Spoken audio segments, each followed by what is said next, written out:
ಗುರುಭ್ಯಶ್ಚ ಗ್ರಹೇಭ್ಯಶ್ಚ ಮಯಾ ಬದ್ಧೋಯಮಂಜಲಿ ಪ್ರಸನ್ನ ಮನಸಸ್ತೆ ಮೇ ಸತ್ಯಾಂ ಕುರ್ವಂತು ಭಾರತಿ.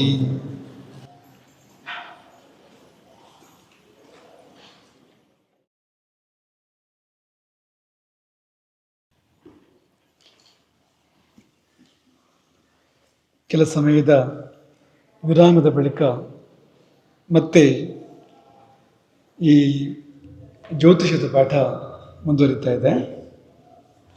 ಆ ವಿರಾಮ ಕೂಡ ಬೇಕು.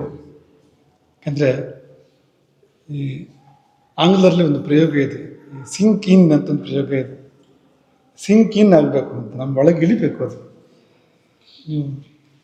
ಒಂದೇ ಸಮ ತುಂಬುತ್ತಾ ಇದ್ದರೆ ಕೆಲವು ಸತಿ ಒಳಗೆ ಇಳಿಯೋದು ಕಷ್ಟ ಆಗ್ಬೋದು. ಅದು ಹಾಗಾಗಿ ಕೆಲವು ವಿಷಯಗಳನ್ನು ತಿಳಿಸಿ ಅದು ಒಳಗೆ ಇಳಿಯೋಕ್ಕೆ ಅವಕಾಶ ಕೊಟ್ಟು ಮತ್ತೆ ಪುನಃ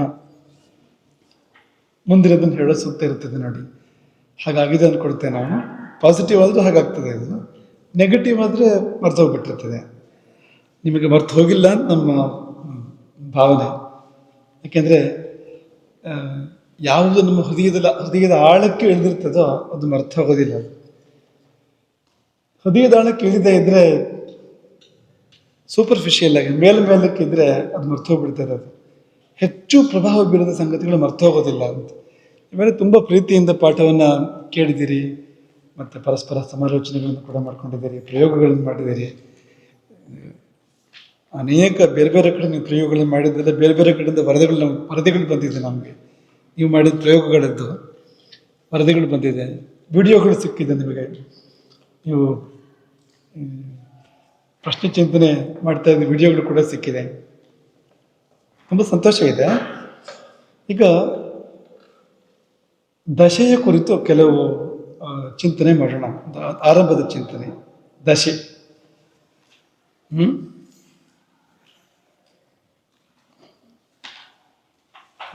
ಒಂದು ಗ್ರಹ ಇಂತಿಂಥ ಫಲಗಳನ್ನು ಕೊಡ್ತದೆ ಅನ್ನೋದು ಹೋದಾದರೆ ಅದು ಯಾವಾಗ ಕೊಡ್ತದೆ ಅಂತ ಗೊತ್ತಾಗ್ಬೇಕಲ್ಲ ನನಗೆ. ಇಂಪಾರ್ಟೆಂಟ್ ಇರೋದು ಅದು ಅಂತ. ಜಾತಕ ನೋಡಿದಾಗ ನಿಮಗೆ ಬುಧ ಇಂಥ ಅನುಕೂಲ ಕೊಡ್ತಾನೆ, ಕುಜನಿಂದ ಇಂಥ ತೊಂದರೆಗಳಾಗ್ತವೆ ಅಂತ ನಿಮ್ಗೆ ಗೊತ್ತಾಗ್ತದೆ. ಅದು ಯಾವಾಗ ಆಗ್ತದೆ ಅಂತ ಗೊತ್ತಾಗ್ಬೇಕಲ್ಲ. ಒಂದು ಸಾಧನ ದಶೆ ಅಂತ, ಇನ್ನೊಂದು ಸಾಧನ ಗೋಚರ ಅಥವಾ ಗೋಚಾರ ಅಂತ ಹೇಳ್ತಾರೆ ಅದನ್ನು. ಗ್ರಹಗಳು ಈಗ ಎಲ್ಲಿವೆ ಅಂತ. ಅದರಿಂದ ನಮ್ಮ ಬದುಕು ಈ ವರ್ಷ ಏನಾಗ್ಬೋದು, ಈ ತಿಂಗಳು ಏನಾಗ್ಬೋದು, ಇವತ್ತೇನಾಗ್ಬೋದು, ಈ ಗಂಟೆಗೆ ಏನಾಗ್ಬೋದು, ಅದೆಲ್ಲ ಗೋಚಾರದ ಮೂಲಕವೂ ತಿಳಿಬೋದು. ಹಾಗೆಯೇ ದಶೆಯ ಮೂಲಕ ಕೂಡ ತಿಳಿಬೋದು. ದಶೆ ಅಂದರೆ ಏನದು? ಕಲ್ಪನೆ ಇದೆಯಾ ನಿಮಗೆ ದಶೆ ಅಂದರೆ ಏನು ಅಂತ?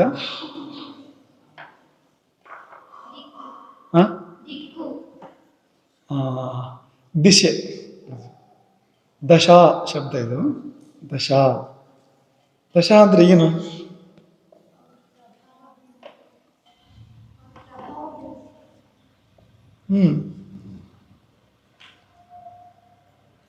ಅಲ್ಲ ಅಂತಿಲ್ಲ, ಸರಿ ಇದೆ. ಮತ್ತು ಯಾರು ಏನಾದ್ರು ಹೇಳ್ತೀರಾ?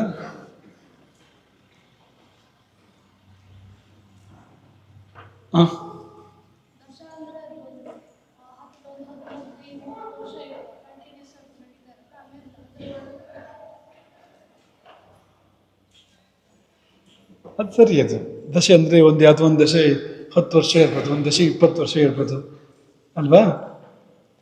6 ವರ್ಷ ಇರ್ಬೋದು, 7 ವರ್ಷ ಇರ್ಬೋದು. ಸೂರ್ಯ ಅಂದರೆ 6 ವರ್ಷ, ಮಂಗಲ 7 ವರ್ಷ, ಚಂದ್ರ 10 ವರ್ಷ, ಗುರು 16 ವರ್ಷ, ಶನಿ 19 ವರ್ಷ, ಶುಕ್ರ 20 ವರ್ಷ, ರಾಹು 18 ವರ್ಷ. ಹೀಗೆಲ್ಲ ಒಂದಿಷ್ಟಿಷ್ಟು ವರ್ಷ ನಡೀತದೆ. ಅದು ಸರಿಯಾಯ್ತು. ಪ್ರತಿ ಗ್ರಹಕ್ಕೂ ಅವಧಿ ಇದೆ, ಇಷ್ಟು ವರ್ಷ ಆಯಾ ದಶೆ ನಡೆಯುವಂಥದ್ದು ಅಂತ. ಆ ಅವಧಿಯಲ್ಲಿ ಆ ಫಲಗಳು ಬರ್ತಾ ಇರ್ತವೆ ಅಂತ. ಆದರೆ ಏನದು? ಆಯಿತು, ಅಷ್ಟು ವರ್ಷ ಏನು ಸೂರ್ಯ ದಶೆ ಅಂದ್ರೆ ಏನರ್ಥ?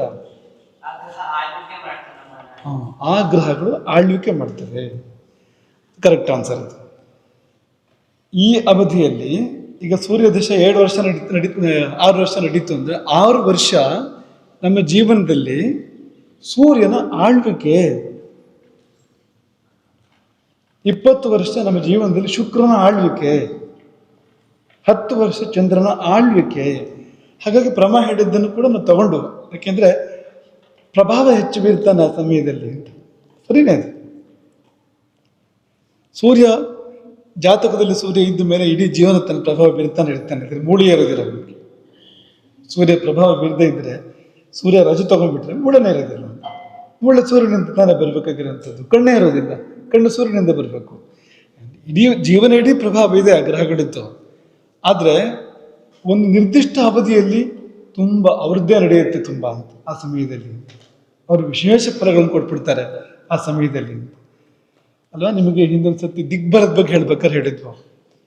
ದಿಗ್ಬಲ ಇರುವ ಗ್ರಹದ ದಶೆ ಬಂದ್ರೆ ಆ ಗ್ರಹದ ದಿಕ್ಕು ಯಾವುದೋ ಆ ದಿಕ್ಕಿಗೆ ನಮ್ಮನ್ನು ಕರ್ಕೊಂಡು ಹೋಗ್ತಾನೆ ಅವನು. ಅಲ್ಲಿ ವ್ಯವಸ್ಥೆ ಕೊಡ್ತಾನೆ, ಹೊಸ ವ್ಯವಸ್ಥೆ, ಸೌಕರ್ಯಗಳನ್ನು, ಅನುಕೂಲಗಳನ್ನು ಕೊಡ್ತಾನೆ. ನಾವು ಹೊಸ ಜಾಗಕ್ಕೆ ಹೋಗ್ತೇವೆ, ಅಲ್ಲಿ ನಮ್ಗೆ ಅನುಕೂಲಗಳಾಗ್ತವೆ. ಮನೆ ಸಿಗ್ಬೋದು, ಸನ್ಮಾನ ಸಿಗ್ಬೋದು, ಕೆಲಸ ಸಿಗ್ಬೋದು, ಅಲ್ಲಿ ಸಂಪತ್ತು ಬರ್ಬೋದು, ಎಲ್ಲ ಆಗ್ಬೋದು. ಸ್ಥಾನಾಂತರವನ್ನು ಮಾಡಿಕೊಡ್ತಾನೆ ಅವನು, ಅನುಕೂಲ ಮಾಡ್ತಾನೆ ಸ್ಥಾನಾಂತರ ಮಾಡಿ. ದಿಗ್ಬಲ ಇರುವಂಥ ಗ್ರಹ ಅಂತ. ಯಾವಾಗ ಅವನ ದಶೆ ಬರಬೇಕು, ಬಂದಾಗ ಮಾಡ್ತಾನೆ. ಹಾಗಾಗಿ ದಶೆ ತುಂಬ ಮುಖ್ಯ. ಯಾಕೆಂದರೆ ಜಾತಕದಲ್ಲಿ ನಿರೂಪಿಸಲ್ಪಟ್ಟ ಫಲಗಳು ಅವು ಯಾವಾಗ ಬರ್ತವೆ ಅನ್ನೋದು ದಶೆಯ ಮೂಲಕ ನಿರ್ಣಯ ಆಗುತ್ತೆ. ದಶೆ ಮಾತ್ರ ಅಲ್ಲ, ದಶೆ ಕೂಡ ಒಂದು ಮೆಟೀರಿಯಲ್, ಅದು ಒಂದು ಸಾಧನ ಆಗುತ್ತೆ. ಈಗ ದಶೆಗಳು ತುಂಬ ಇದೆ. ದಶೆಗಳು ಇದರಲ್ಲಿ ಹಲವು ವಿಧಾನಗಳಿದೆ. ಇವತ್ತು ಅದ್ರ ಬಗ್ಗೆ ಹೇಳೋದಿಲ್ಲ. ಇದು ಅದಕ್ಕೆ ಅಂದರೆ ಒಂದು ವೇಳೆ LED ವಾಲ್ ಇದ್ದರೆ ಅದು ತುಂಬುತ್ತಿತ್ತು. ಅಂದರೆ ಎಷ್ಟು ರೀತಿಯ ದಶೆಗಳಿವೆ ಅನ್ನೋದನ್ನು ಮೇಲಿಂದ ಕೆಳಗೆ ಹಾಕಿದರೆ, ಮೇಲಿಂದ ಆರಂಭ ಮಾಡಿ ಕೆಳಗಿನವರೆಗೂ ಬಂದು ಪಕ್ಕಕ್ಕೆ ಬರ್ತಿತ್ತು. ಅಂದರೆ ಅಷ್ಟು ರೀತಿಯ ದಶೆಗಳ ಪದ್ಧತಿಗಳಿದೆ. ಆದರೆ ಅತ್ಯಂತ ಹೆಚ್ಚು ಚಾಲ್ತಿಯಲ್ಲಿರ್ತಕ್ಕಂಥ ಒಂದನ್ನು ನಿಮಗೆ ಇವತ್ತು ನಾವು ಅದರ ಬಗ್ಗೆ ಒಂದು ಇಂಟ್ರೊಡಕ್ಷನ್ ಕೊಡ್ತಾ ಇದ್ದೇವೆ. ಅದನ್ನು ವಿಂಶೋತ್ತರಿ ದಶ ಅಂತ ಕರೀತಾರೆ. ವಿಂಶೋತ್ತರಿ ದಶ ಅಂತ ಇನ್ನು ತುಂಬ ಇದೆ. ಇದೊಂದನ್ನು ವಿವರಿಸಿ ಹೇಳ್ಬೇಕು. ಯಾಕಂದ್ರೆ ಇದೇ ನಡೀತಿರೋದು ಇವತ್ತು ಅಂತ. ಈ ಪ್ರಕಾರವೇ ಅದನ್ನ ಫಲ ನಿರೂಪಣೆ ಮಾಡ್ತಾ ಇರುವಂಥದ್ದು ಎಲ್ಲ ಹೆಚ್ಚಿನ ದೈವಜ್ಞರು ಕೂಡ ಅಂತ.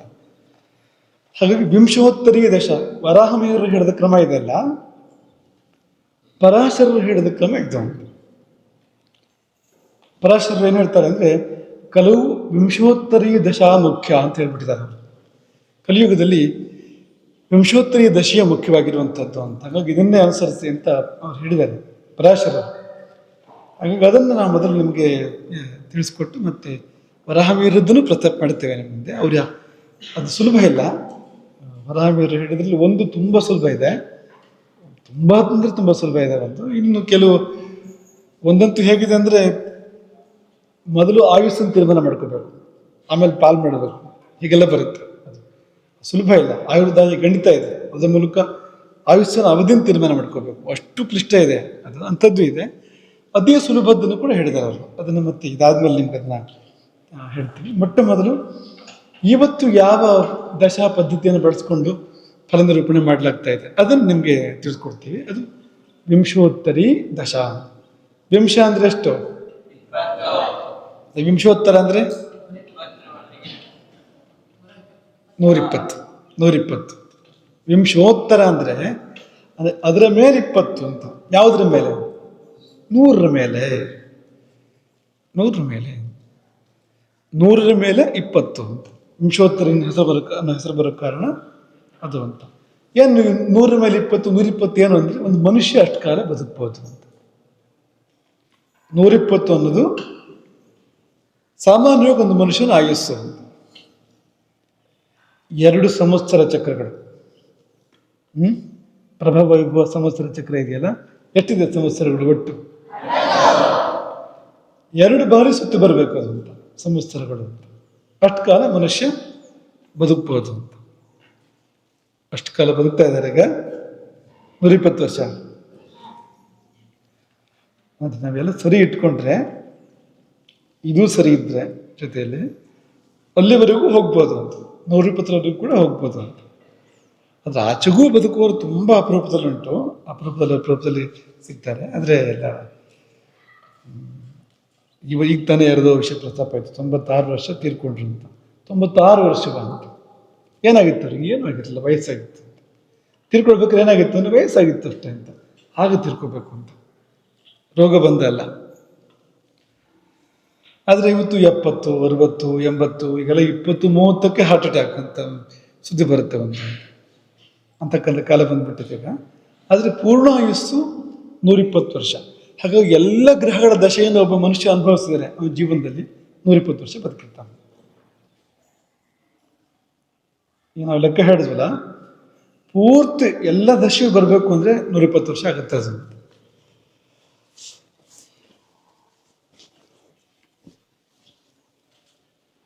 ಈಗ ಅಲ್ಲೊಂದು ಕೋಷ್ಟಕ ತೋರಿಸು ಸುರೇಶ, ಕಾಣುತ್ತಾ? ನೀವು ಮತ್ತೇನೋ ನೋಡೋದು ಬೇಡ, ಈಗ ಇಷ್ಟೇ ನೋಡಿ. ಸೂರ್ಯ 6 ವರ್ಷ ಮೇಲ್ಗಡೆ ನೋಡಿ, ಸೂರ್ಯ ಕೆಳಗಡೆಗೆ 6 ವರ್ಷ. ಎಷ್ಟೆಷ್ಟು ವರ್ಷ ದಶೆ ಇರುತ್ತೆ ಅನ್ನೋದು ವಿವರ ಅಲ್ಲಿದೆ. ನಮ್ಮ ಜೀವನದಲ್ಲಿ 6 ವರ್ಷ ಸೂರ್ಯನ ಆಳ್ವಿಕೆ ಇರುತ್ತೆ. ಚಂದ್ರನ ಆಳ್ವಿಕೆ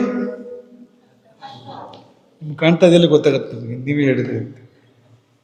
ಮಂಗಲ 7, ರಾಹು 18, ಗುರು 16 ವರ್ಷ, ಶನಿ ಬುಧ 17 ವರ್ಷ, ಕೇತು 7ನೇ ವರ್ಷ, ಮತ್ತು ಶುಕ್ರ 20 ವರ್ಷ ಶುಕ್ರದಶೆ ಇರುತ್ತೆ ಒಬ್ಬರ ಜೀವನದಲ್ಲಿ. ಇಷ್ಟು ಸೇರಿದ್ರೆ 125. ಈಗ ಹೇಗೆ ಬರುತ್ತೆ, ಯಾವಾಗ ಯಾವ ದಶ ಬರುತ್ತೆ ಅಂತ ಗೊತ್ತಾಗೋದು ಹೇಗೆ ನಮಗೆ?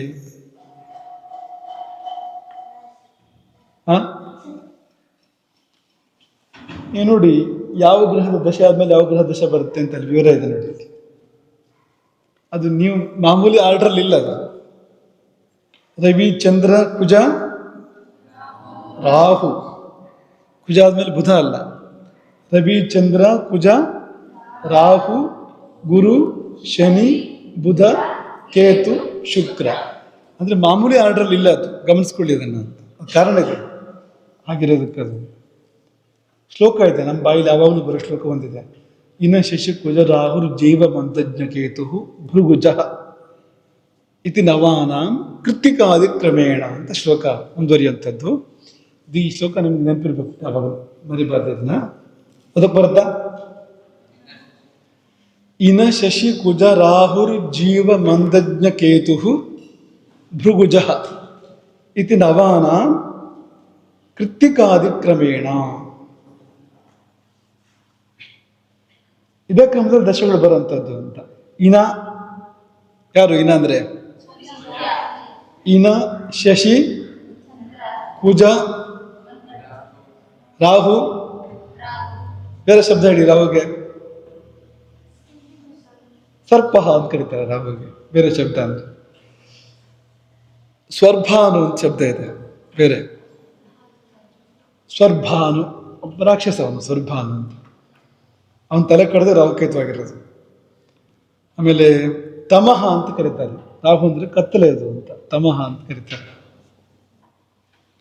ರಾಹುಕೇತುಗಳು ಅಂದ್ರೆ ಏನು ಗೊತ್ತಾ ನಿಮಗೆ? ಇದುವರೆಗೂ ನಿಮ್ಗೆ ಅದ್ರ ಬಗ್ಗೆ ಹೇಳಿಲ್ಲ ಯಾರು ಕೂಡ. ರಾಹುಕೇತುಗಳು ಅಂದ್ರೆ ಏನು?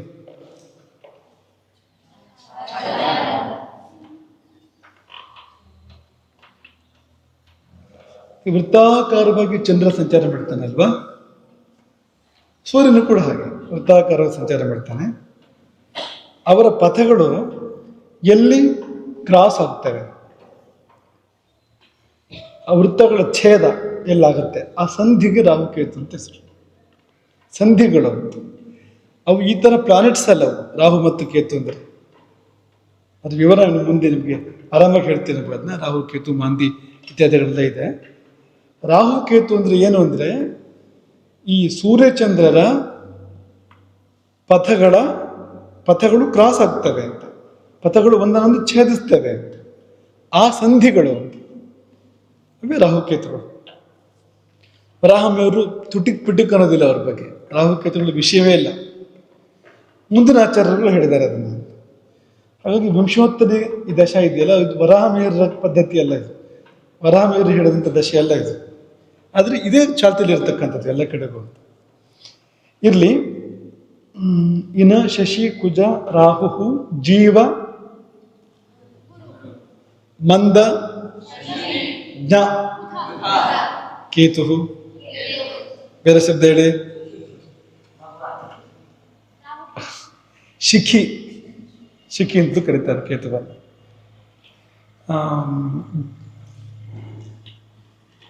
ಭೃಗುಜಃ ಅಂತ, ಶುಕ್ರ ಭೃಗುವಂಶೋತ್ಪನ್ನ, ಹಾಗಾಗಿ ಭೃಗುಜ ಅಂತ ಕರೀತಾರೆ. ಈ ಗ್ರಹ ದಶೆಗಳು ಈ ತರ ಬರ್ತವೆ ಅಂತ, ಸಾಲಾಗಿ ಅಂತ, ಒಂದಾದ್ಮೇಲೆ ಬರ್ತವೆ ಅಂತ. ಆಯ್ತಾ. ಈಗ ಪ್ರಶ್ನೆ ಇರುವಂಥದ್ದು, ಹಾಗಾದ್ರೆ ಹುಟ್ಟಿದ ಕೂಡಲೇ ರವಿ ದಶೆ ಅಲ್ವಾ, ಅದು ಮುಗಿದ್ಮೇಲೆ ಚಂದ್ರ ದಶೆ ಹಂಗ, ಆಮೇಲೆ ಕುಜ ದಶೆ, ಆಮೇಲೆ ರಾಹು ದಶೆ, ಈ ಥರನ?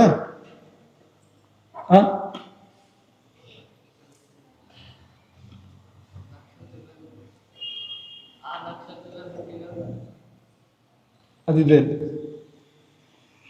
ಆಯ್ತು. ಅದಕ್ಕಿಂತ ಮೊದಲು ಇದೊಂದು ಚೂರ ಈ ಉತ್ತರಾರ್ಧದ ಎಷ್ಟು ಅನ್ಸುತ್ತೆ ನೋಡ್ಕೊಂಡು ಹೋಗ್ಬಿಡೋಣ ಅಲ್ವಾ. ಉತ್ತರಾರ್ಧ ಓದಿ ನೋಡೋಣ.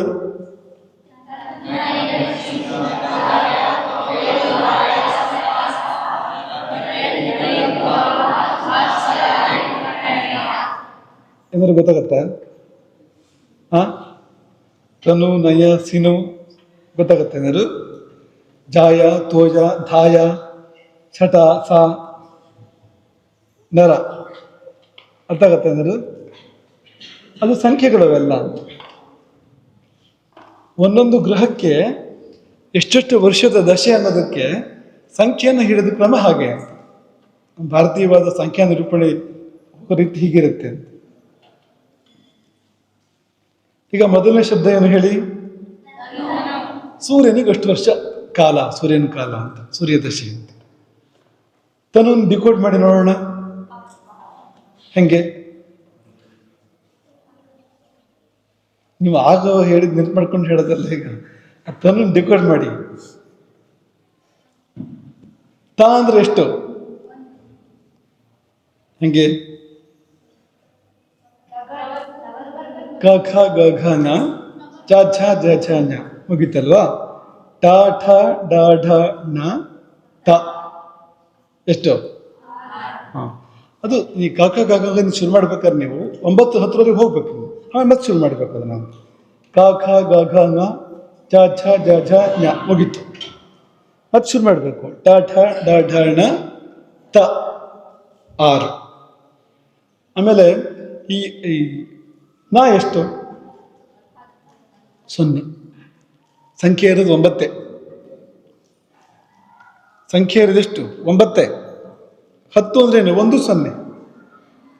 ಮುಂದಿಂದೆಲ್ಲ ಇದ್ರದ್ದೇ ಕಾಂಬಿನೇಷನ್ಸ್ ಅಷ್ಟೇ ಹೊರತು ಸಂಖ್ಯೆಗಳಿರೋದೆಷ್ಟು ಅಷ್ಟೇ ಇರೋದು. ಹಾಗಾಗಿ 9 ದಾಟ್ರೆ 0 ಅಂತ ತಗೋಬೇಕು ನಾವು ಅದನ್ನ. ಕ ಖ ಗ ಘ ನ 5, ಚ ಛ ಜ ಝ ಞ 0. ಹಾಗೆ ಟ ಠ ಡ ಢ ಣ ತ ಥ ದ ಧ ನ ಅಂದ್ರೆ 0. ಅಲ್ಲಿಗೆ ಎಷ್ಟಾಯ್ತು? ಹಂಗೆ ಅದು 60 ಅಲ್ಲ. ಯಾಕೆಂದ್ರೆ ಸಂಖ್ಯಾನ ವಾಮತೋ ಗತಿ, ಸಂಖ್ಯೆಗಳನ್ನ ಹೀಗೆ ಓದ್ಬೇಕು, ಬಲದಿಂದ ಎಡಕ್ಕೆ ಓದ್ಬೇಕು ಹೊರತು ಎಡದಿಂದ ಬಲಕ್ಕಲ್ಲ ಅಂತ. ಉಲ್ಟಾ ಓದ್ಬೇಕು ಅದನ್ನ. ಹಾಗಾಗಿ ಉಲ್ಟಾ ಓದಿ ಏನಾಗುತ್ತೆ? 0 6 ಅಂತ. 60 ಅಲ್ಲ ಅದು 6. ಯಾಕೆ ಅಂದ್ರೆ 0 ಹಿಂದೆ ಬರುತ್ತೆ ಹೊರತು ಮುಂದಕ್ಕೆ ಬರೋದಿಲ್ಲ ಅಂತ. ಈ ಅಕ್ಷರದ ರೂಪದ ಸಂಖ್ಯೆಗಳನ್ನು ಓದೋ ಕ್ರಮ ಯಾವಾಗಲೂ ಹಾಗೆ ಅಂತ. ಉಲ್ಟಾ ಓದ್ಬೇಕು, ಈ ಕಡೆಯಿಂದ ಓದ್ಬೇಕು ಅದನ್ನ ಅಂತ. ಆಯ್ತಾ. ತನು ಅಂದ್ರೆ ಎಷ್ಟು ಹಾಗಾದ್ರೆ? 6. ಸೂರ್ಯನಿಗೆ ಎಷ್ಟು ವರ್ಷ ದಶೆ? 2ನೇ ಗ್ರಹ ಯಾವುದು? ಗ್ರಹ 2ನೇದು. ಶಬ್ದ ಯಾವುದಿದೆ ಇಲ್ಲಿ? ಡಿಕೋಡ್ ಮಾಡಿ. ನಯನ. ನಾ ಅಂದ್ರೆ ಎಷ್ಟು? ಯಾ ಅಂದ್ರೆ ಎಷ್ಟು? ಉಲ್ಟಾ ಓದಿ, ಈ ಕಡೆಯಿಂದ ಓದಿ. ಚಂದ್ರನಿಗೆ 10 ವರ್ಷ. ತನು ನಯ ಸೀನು. ಸೀನು ಅಲ್ಲ, ಹಾಗಂದ್ರೆ ಅದೇ ಅರ್ಥನೇ. ಸೀನು ಈಗ ಡಿಕೋಡ್ ಮಾಡಿ ಅದನ್ನ.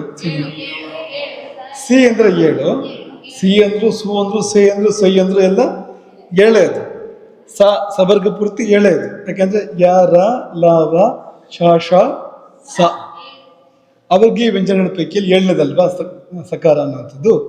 ಹಾಗಾಗಿ ಸೀನು ಅನ್ಬೇಕಾದ್ರೆ ಸೀನು ಅಲ್ಲಿ ಹೇಳ್ತಾ ಇರೋದು ನಾವೀಗ.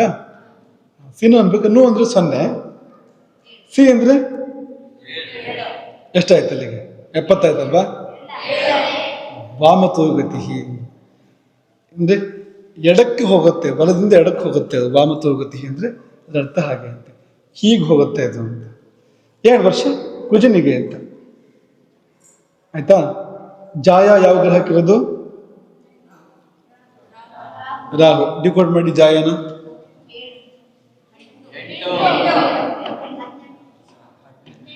ಜ ಅಂದ್ರೆ ಎಷ್ಟು? ಜ ಅಂದ್ರೆ ಎಷ್ಟು? ಹೇಗೆ ಹೇಳಿ? 8. ಜ 8. ಕ ಖ ಗ ಘ ನ ಚ ಛ ಜ 8 ಅಲ್ವಾ? ಜ ಅಂದ್ರೆ 8. ಯಾ ಅಂದ್ರೆ ಯಾಕಂದ್ರೆ ಅವರಿಗೆ ವ್ಯಂಜನಗಳ ಪೈಕಿಯಲ್ಲಿ 1ನೇದು ಯಾ ಅಂದ್ರೆ. ಯರ ಲವ ಶ ಶ ಸ ಅದರಲ್ಲಿ 1ನೇದು. ಅಲ್ಲಿಗೆ 81 ಆಯ್ತು.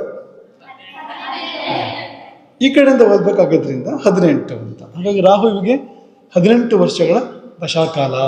ರಾಹುವಿಗೆ ತನು ನಯ ಸೇನು ಜಾಯ ತೋಯ ಯಾವ ಗ್ರಹಕ್ಕೆ ಇದು? ಗುರುಗ್ರಹಕ್ಕೆ ತೋಯ. ತೋಯ ಎನ್ನುವುದರಿಂದ ಭಕ್ತಾಗುವಷ್ಟು ವರ್ಷಗಳು ಗುರುಗ್ರಹಕ್ಕೆ ದಶಾಕಾಲ ಇರುವಂತಹದ್ದು. ತೋಯ ತಾ ಎಷ್ಟು? ಯಾ ಎಷ್ಟು? ಓದಿ. 16 ವರ್ಷಗಳ ಕಾಲ ಗುರುವಿನ ದಶೆ ಮನುಷ್ಯನಿಗೆ ಇರ್ಲಿಕ್ಕೆ ಸಾಧ್ಯ ಇದೆ. ಪರಮಾವಧಿ 16 ವರ್ಷ ಅಂತ. ಧಾಯ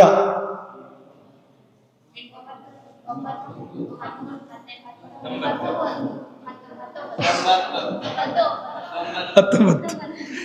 ಧಾ ಅಂದ್ರೆ 9, ಯಾ ಅಂದ್ರೆ 1. ಉಲ್ಟಾ ಓದ್ಬೇಕದ್ನ. 19 ಅಂತ. ಧಾ 9 ಹೇಗಾಯ್ತು? ಟ ಠ ಡ ಢ ಣ ತ ಥ ದ ಧ 9. ಯಾ ಅಂದ್ರೆ 1. 19 ಆಯ್ತಲ್ವಾ? ಆಯ್ತು. ಇದು 19 ವರ್ಷ ಯಾರಿಗಿದು? ಇನ ಶಶಿ ಕುಜ ರಾಹುರ್ ಜೀವ ಮಂದ ಶನಿಗಿರುವಂಥದ್ದು. ಇದು ಶನಿಗೆ 19 ವರ್ಷದ ಆಳ್ವಿಕೆಯ ಕಾಲ ಇರುತ್ತೆ. ಆಮೇಲೆ ಸಟ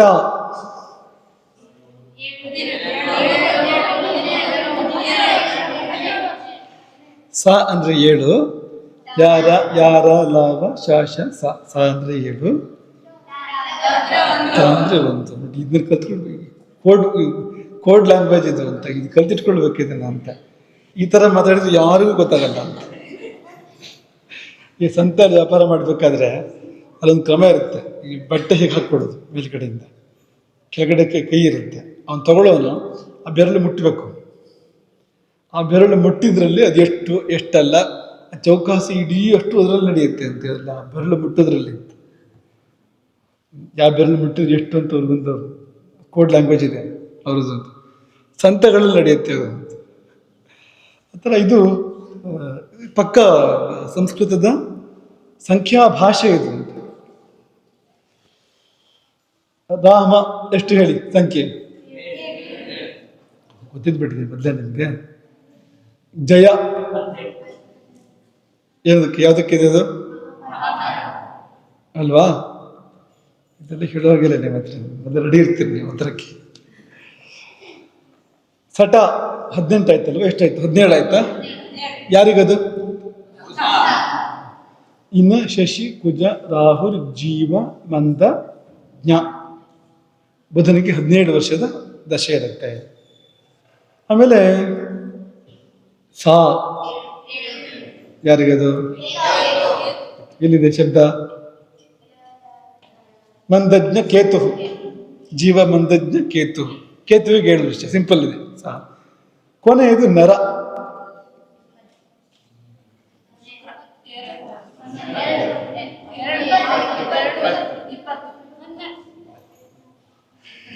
ಯಾಕೋ? ನಾ ಅಂದ್ರೆ ಎಷ್ಟು? ಹಾ, ನಾ ಅಂದ್ರೆ 0 ಅಲ್ಲೇನಾ? ರಾ ಅಂದ್ರೆ ಎಷ್ಟು ಉಂಟಬಹುದು? 20 ವರ್ಷ ಶುಕ್ರನ ದಶೆ, ಅತ್ಯಂತ ಹೆಚ್ಚು ದೊಡ್ಡ ವಿಸ್ತಾರವಾದ ದಶಾಕಾಲದಲ್ಲಿರುವಂಥದ್ದು ಶುಕ್ರನದ್ದು ಇಹಲೋಕದಲ್ಲಿ. ಹಾಗಾಗಿ ನರ ಇತಿ ವಿದುರಬ್ಧಾನ್, ಮಹಾಪ್ರಾಣ ಬೇಕು ಅದು. ನರ ಇತಿ ವಿದುರಬ್ಧಾನ್, ಅಬ್ಧಾನ್ ಅಂದ್ರೆ ವರ್ಷಗಳು ಅಂತ. ಭಾಸ್ಕರಾದಿಕ್ರಮೇಣ, ಭಾಸ್ಕರಾದಿಕ್ರಮೇಣ ಅಂದ್ರೆ ಈ ಶ್ಲೋಕದಲ್ಲಿ ಸೂರ್ಯನಿಂದ ಶುರು ಮಾಡಿ ಅದೇ ಕ್ರಮದಲ್ಲಿ ಈ ಗ್ರಹಗಳಿಗೆ ಇಲ್ಲಿ ಹೇಳಿದ್ದನ್ನ ಇಷ್ಟಿಷ್ಟು ವರ್ಷಗಳು ಅಂತ ತಗೊಳ್ಳಿ ಅಂತ. ಇನ್ಯಾರ ಮುಂದಾರು ನೀವು ಹೋಗಿ ಹೇಳಿದ್ರೆ ಅದು ಏನೇನೂ ಗೊತ್ತಾಗೋದಿಲ್ಲ. ಅವರು ಬೇಕಾದ್ರೆ ದೊಡ್ಡ ಪಂಡಿತರೇ ಇರ್ಬೋದು, ಜ್ಯೋತಿಷ ಅವ್ರಿಗೆ ಗೊತ್ತಿಲ್ಲ ಅಂತಾದ್ರೆ ಅಥವಾ ಈ ಸಂಖ್ಯಾಶಾಸ್ತ್ರದ ವಿಷಯ ಗೊತ್ತಿಲ್ಲ ಅಂತಾದ್ರೆ ಅವ್ರು ಬಂದು ಹೋಗಿ ತನುನಯ ಸಿನು ಜಾಯ ಅಂದ್ರೆ ಏನು ಅಂತ ಕೇಳ್ತಾರೆ. ಏನಾಗಿದೆ ನಿಮ್ಗೆ ಅಂತ ಕೇಳ್ತಾರೆ, ಯಾವ ಭಾಷೆ ಇದೆ? ಹಾಗಾಗಿ ನೀವು ಪರಸ್ಪರ ಮಾತಾಡ್ಕೋಬೇಕಾದ್ರೆ ಸಂಖ್ಯೆ ವಿಷಯ ಬಂದಾಗ ಹಿಂಗೆ ಹೇಳೋದನ್ನ ಅಭ್ಯಾಸ ಮಾಡ್ಕೊಳ್ಳಿ. ಬೇರೆ ಬೇರೆ ಹತ್ರ ಹೇಳ್ಬೋದು, ಸಂಖ್ಯೆ ಹೇಳ್ಬೇಕಾದ್ರೆ ಬೇರೆ ಬೇರೆ ಹತ್ರ ಹೇಳಕ್ ಬರುತ್ತೆ ಅಂತ. ಇನ್ನೊಂದು ಕ್ರಮ ಇದೆ ಸಂಖ್ಯೆಗಳನ್ನ ಹೇಳೋ ಕ್ರಮ. ಉದಾಹರಣೆಗೆ ಶರ ಅಂತ ಹೇಳಿದ್ರು ಅಂದ್ರೆ ಎಷ್ಟು ಅಂತ ಅರ್ಥ ಅದಕ್ಕೆ ಹೇಳಿ. 5, ಯಾಕೆಂದ್ರೆ ಪಂಚಬಾಣಗಳು ಪ್ರಸಿದ್ಧ ಅಂತ ಅಲ್ವಾ. ಸಿಂಧು ಅಂದ್ರೆ ಎಷ್ಟು? 7 ಸಮುದ್ರಗಳು, 7 ಅಂತ ತಗೋತಾರೆ ಸಾಮಾನ್ಯವಾಗಿ ಅದನ್ನ. 7 ಚತುಸ್ಸಾಗರ ಅಂತ ಇದೆ, ಆ ತರಹ ಅಂತ. ಆದಿತ್ಯ ಅಂದ್ರೆ ಎಷ್ಟು? 12. ರುದ್ರ ಅಂದ್ರೆ ಎಷ್ಟು? 11 ಅಂತ. ಆ ತರಹ ಅಂತ ಹೇಳು.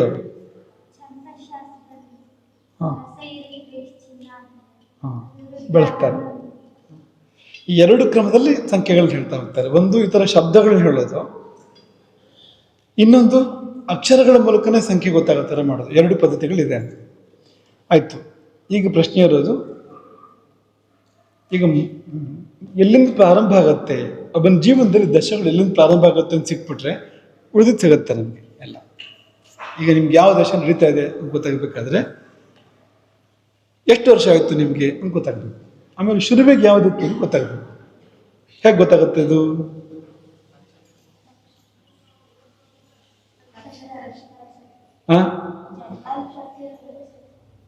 ಏನ್ ನಕ್ಷತ್ರ?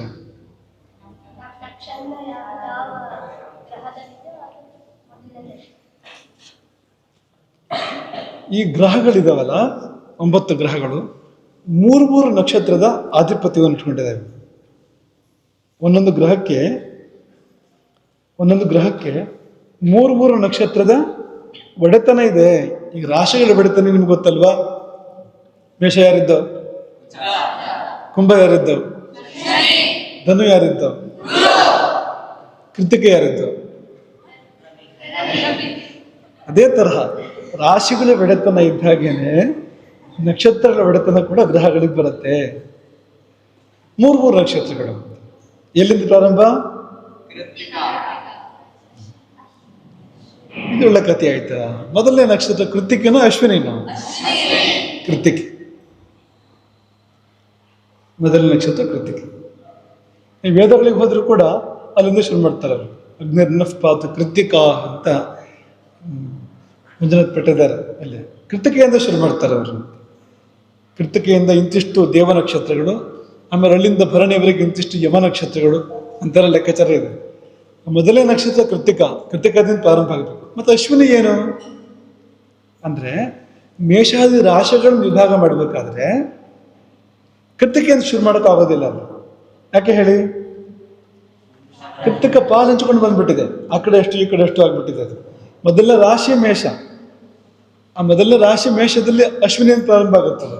ಹಾಗಾಗಿ ನಾವು ಅಶ್ವಿನಿ ಭರಣಿ ಕೃತಿಕ ಅಂತ ಹೇಳ್ತಾ ಇದ್ದೀವಿ.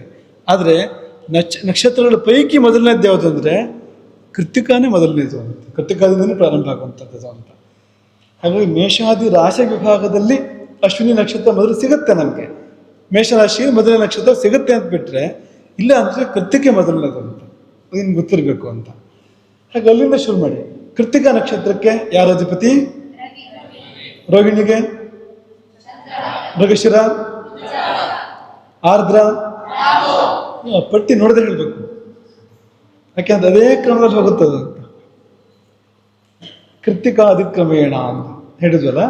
ಕೃತ್ತಿಕೆಯನ್ನು ಶುರು ಮಾಡಿದರೆ ಕೃತ್ತಿಕೆ ರವಿ, ರೋಹಿಣಿ ಚಂದ್ರ, ಮೃಗಶಿರ ಕುಜ, ಆರ್ದ್ರ ರಾಹು ಈ ಥರ ಹೋಗುತ್ತೆ. ಶುಕ್ರ ಬರ್ಬೇಕಾದ್ರೆ ಹುಬ್ಬ, ಅಲ್ಲಿಗೆ ಒಂದು ಆವರ್ತ ಮುಗಿತು, 9 ಗ್ರಹನೂ ಮುಗಿತು ಅಂತ. ಇನ್ನು ಶಶಿ ಕುಜ ರಾಹು ಜೀವ ಮಧ್ಯಜ್ಞ ಕೇತು ಭೃಗುಜ. ಹುಬ್ಬ ಬರುವಾಗ 9 ಮುಗಿತು. ಆಮೇಲೆ ಹುಬ್ಬ ಆದಮೇಲೆ ಉತ್ತರ ಶುರುವಾಗತ್ತೆ, ಮತ್ತೆ ರವಿ ಪ್ರಾರಂಭ ಆಯಿತು. ಉತ್ತರ ರವಿ, ಹಸ್ತ ಚಂದ್ರ, ಚಿತ್ರ ಕುಜ, ಸ್ವಾತಿ ರಾಹು, ವಿಶಾಖ ಗುರು ಹೀಗೆ ಹೋಗುತ್ತೆ.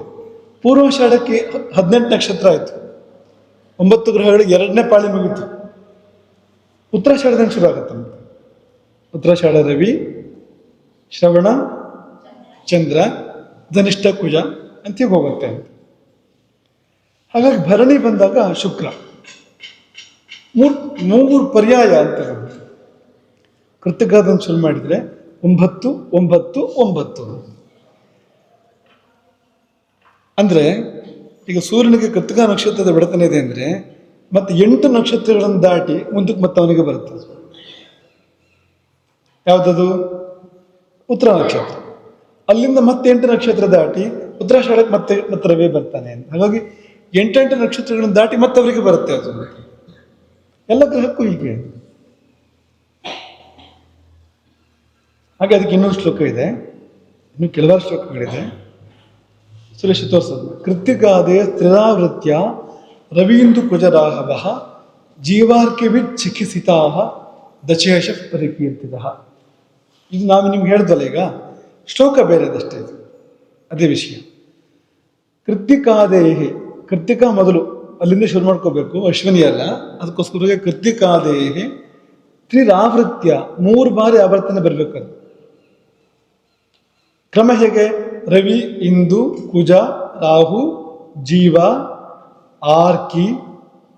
ಆರ್ಕಿ ಅಂದ್ರೆ ಯಾರು? ಅರ್ಕನ ಮಗ ಆರ್ಕಿ. ಪಿತ್, ವಿತ್ ಅಂದ್ರೆ ಬುಧ, ಜ್ಞಾನಿ. ಶಿಖಿ, ಸಿತ, ಸಿತ ಅಂದ್ರೆ ಬಿಳಿ, ಶುಕ್ರ ಅಂತ. ದಶಯಶ ಪರಿಕೇಳ್ತದೆ, ಇವರು ದಶಾನಾಥರುಗಳು ಅಂತ, ದಶೆಯ ಅಧಿಪತಿಗಳು ಅಂತ. ಇದೇ ಕ್ರಮ ನಕ್ಷತ್ರಗಳಲ್ಲಿ ಕೃತಿಕಾದ ಕ್ರಮ, ಗ್ರಹಗಳಲ್ಲಿ ಈ ಒಂದು ಸರಣಿ ಸೇಮ್ ನಿಮ್ಗೆ ಹೇಳುತ್ತೆ. ನೋಡಿ ಇನ್ನೊಂದಿದೆ, ಮತ್ತೊಂದು ಶ್ಲೋಕ 10 ವರ್ಷ. ಅರ್ಕೇನ್ ದ್ವಾರ ಭುಜಂಗ ಜೀವ ಶನಿವಿತ್ ಕೇತ್ವಾಖ್ಯ ಶುಕ್ರ ಕ್ರಮ ಅಂತ ಜಾತಕಾದೇಶ ಗ್ರಂಥದ್ದಿದು. ಸೇಮ್ ಥಿಂಗ್ ಇದು ಕೂಡ, ಶಬ್ದ ಮಾತ್ರ ಬೇರೆ ಇದೆ. ಅರ್ಕ, ಇಂದು, ಆರ. ಆರ ಅಂದ್ರೆ ಕುಜ, ಆರ ಭುಜಂಗ, ಭುಜಂಗ ಜೀವ, ಶನಿ, ವಿತ್, ಕೇತು, ಕೇತ್ವಾಖ್ಯ ಅಂದ್ರೆ ಕೇತುವೆಂಬ, ಶುಕ್ರಾಹ ಕ್ರಮಾತ್. ಇದನ್ನೇ ಹೇಳಿರಂಥದ್ದು. ಮತ್ತೊಂದು ಬೇರೆ ಗ್ರಂಥ, ಬೇರೆ ಶ್ಲೋಕ. ಆದರೆ ಅಜ್ಞಾದೇರ್ ನವಕತ್ರ ಯರ್ಕ್ಷಪತಯ ಅಂತ ಈ ನಕ್ಷತ್ರಗಳಿದೆಯಲ್ಲ, ವೃಕ್ಷ ಅಂದ್ರೆ ನಕ್ಷತ್ರ, ವೃಕ್ಷಪತಿಗಳು ಇವರು ಅಂತ, ನಕ್ಷತ್ರಗಳ ಅಧಿಪತಿಗಳು ಅಂತ.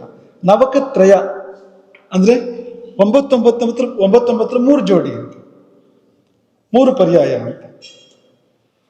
ದೇವತೆಗಳು ಬರ್ತಾರೆ ಅದಕ್ಕೆ. ಕೃತಿಕಾ ನಕ್ಷತ್ರಕ್ಕೆ ಅಗ್ನಿ ದೇವತೆ ಆ ಥರ ಬರ್ತಾರೆ. ಆಮೇಲೆ ನಕ್ಷತ್ರಗಳ ಬಗ್ಗೆ ಹೇಳ್ಬೇಕಾದ್ರೆ ನೋಡೋಣ ಅದನ್ನ.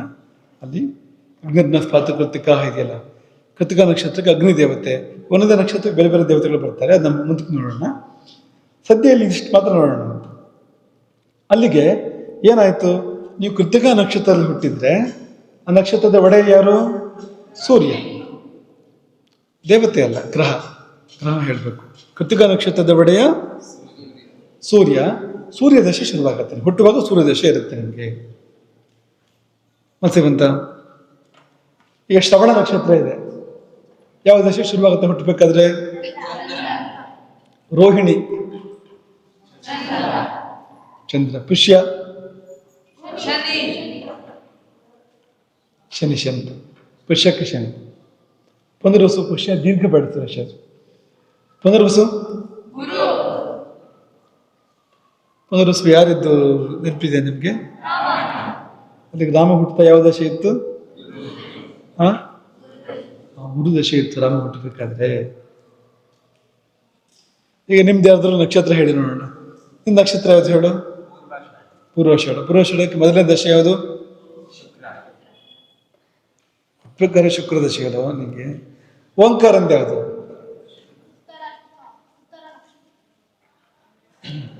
ಯಾರು ಉತ್ತರ ನಕ್ಷತ್ರಕ್ಕೆ? ಹಾ, ನೀವು ಹುಟ್ಟಬೇಕಾದ್ರೆ ಯಾವ ದಶೆ ಇತ್ತು ನಿಮಗೆ? ಸೂರ್ಯದಶೆ ಇತ್ತು. ಭಾಮತಿ ಯಾವುದು ನಕ್ಷತ್ರ? ಯಾರು ಅದಕ್ಕೆ ಒಡೆಯ? ಹಾ, ನೀವು ಹುಟ್ಟಬೇಕಾದ್ರೆ ಯಾವ ದಶೆ ಇತ್ತು ಹಂಗಾದ್ರೆ? ಹಾ, ಕೇತು. ಕ್ರಮ ಹೌದಾ? ಉತ್ತರ ಭದ್ರಕ್ಕೆ ಯಾರು ಹೇಳ್ರೆ? ಶನಿಯ. ಹುಟ್ಟಬೇಕಾದ ಯಾವ ದಶೆ ಇತ್ತು ನಿಂಗೆ ಹಂಗಾದ್ರೆ? ಈ ತರ ನಿಮ್ ನಕ್ಷತ್ರ ನೋಡ್ಕೊಳ್ಳಿ. ಹಾಗಾದ್ರೆ ಇಲ್ಲಿ ಪೂರ್ತಿ ಕ್ಲಿಯರ್ ಆಯ್ತಾ ಇದು ವಿಷಯ? ಹಾ,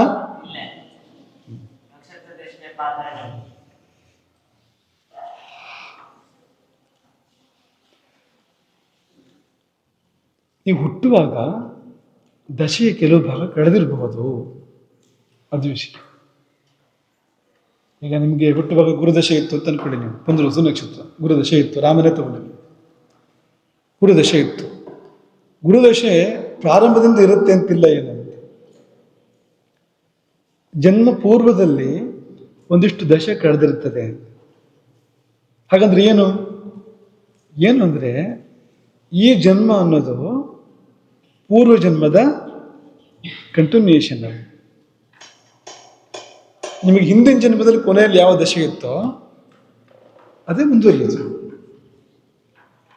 ಹಾಗೆ ಹುಟ್ಟುವಾಗ ಈ ನಿಮ್ಗೆ ಶುಕ್ರ ದಶೆ ಅಂದ್ರೆ 20 ವರ್ಷ ಇರಬೇಕು ಅಂತಿಲ್ಲ ಅಂತ.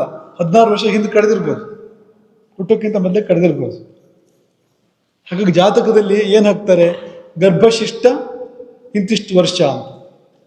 ಬುದ್ಧ ದಶ ಗರ್ಭಶಿಷ್ಟ ಇಂತಿಷ್ಟು ವರ್ಷ, ಇಂತಿಷ್ಟು ತಿಂಗಳು, ಇಂತಿಷ್ಟು ದಿವಸ ಅಂತ ಹಾಕ್ತಾರೆ. ಅದರ ಅರ್ಥ ಏನು?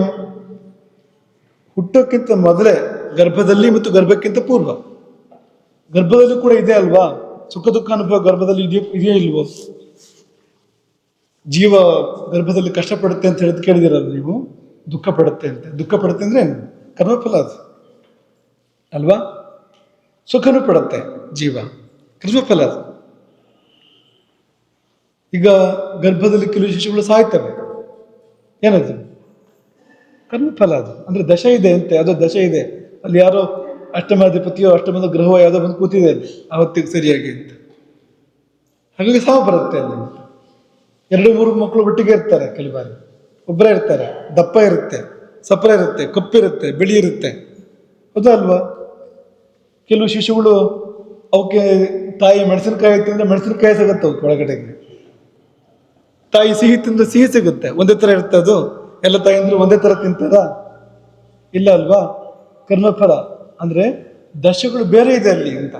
ಆ ಶಿಶುಗಳಿಗೆ ಒಳಗೆ ಬೇರೆ ಬೇರೆ ದಶೆಗಳ ಅನುಭವ ಬರ್ತವೆ ಅನ್ನೋದಕ್ಕೆ ಈ ಅನುಭವಗಳೇ ಸಾಕ್ಷಿ, ಬೇರೆ ಏನೂ ಅಲ್ಲ ಅಂತ. ಹಾಗಾಗಿ ಆ ದಶೆ ನಾವು ಹುಟ್ಟೋಕ್ಕಿಂತ ಮೊದಲೇ ಒಂದಿಷ್ಟು ಕಳೆದಿರ್ಬೋದು, ಕಳೆದಿರ್ತದೆ ಸಾಮಾನ್ಯವಾಗಿ. ಯಾರಿಗೂ ನಾವು ಇಲ್ಲಿವರೆಗೆ ನೋಡಿದ ಯಾವುದೇ ಒಂದು ಜಾತಕದಲ್ಲಿ ಎಕ್ಸಾಕ್ಟ್ ಆ ಗ್ರಹದ ದಶೆ 1ನೇ ದಿವಸದಿಂದ ಶುರು ಆಗೋದಿಲ್ಲ ಅಂತ. ಒಂದಷ್ಟು ಹಿಂದಕ್ಕೆ ಹೋಗಿರುತ್ತೆ. ಆ ಹಿಂದಕ್ಕೆ ಹೋಗಿದ್ದೆಷ್ಟು ಮುಂದೆ ಉಳಿದಿದ್ದೆಷ್ಟು ಅಂತ ಗೊತ್ತಾಗೋದು ಹೇಗೆ?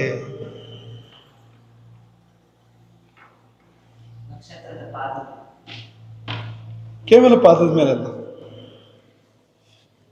ಪಾದದ ಮೇಲೆ ಒಂದು ಐಡಿಯಾ ಬರ್ಬೋದು ಅಷ್ಟೇ. ಉದಾಹರಣೆಗೆ ರಾಮನಿಗೆ ಪುನರ್ವಸು ನಕ್ಷತ್ರದ 4ನೇ ಪಾದ ರಾಮ ಹುಟ್ಟಬೇಕಾದ್ರೆ. ಯಾಕೆಂದ್ರೆ ಚಂದ್ರ ವರ್ಗೋತ್ತಮ ಆಗ್ಬೇಕಲ್ವಾ? ಚಂದ್ರ ಕರ್ಕಕ್ಕೆ ಬರಬೇಕು ಅಂದ್ರೆ 4ನೇ ಪಾದ ಬರ್ಬೇಕಾಗತ್ತೆ. ಆಗ ಆ ಪುನರ್ವಸು ನಕ್ಷತ್ರದ್ದು ಅಲ್ಲಿ ವರ್ಗೋತ್ತಮ ಆಗ್ತಾನೆ ಚಂದ್ರ. ಅಲ್ಲಿಗೆ ಏನಾಗಿದೆ? 3 ಪಾದ ಕಳೆದು ಹೋಗಿದೆ ಅಂತ. 3 ಪಾದ ಕಳೆದಿದ್ದೇನು? ಗುರುದಶೆಯಲ್ಲಿ 3/4 ಪಾದ ಕಳೆದೋಗಿದೆ ಅಂತ. ಹುಟ್ಟಬೇಕಾದ್ರೆ 3/4 ಪಾದ ಕಳೆದೋಗಿದೆ. ಏನು ಕೇಳಿ?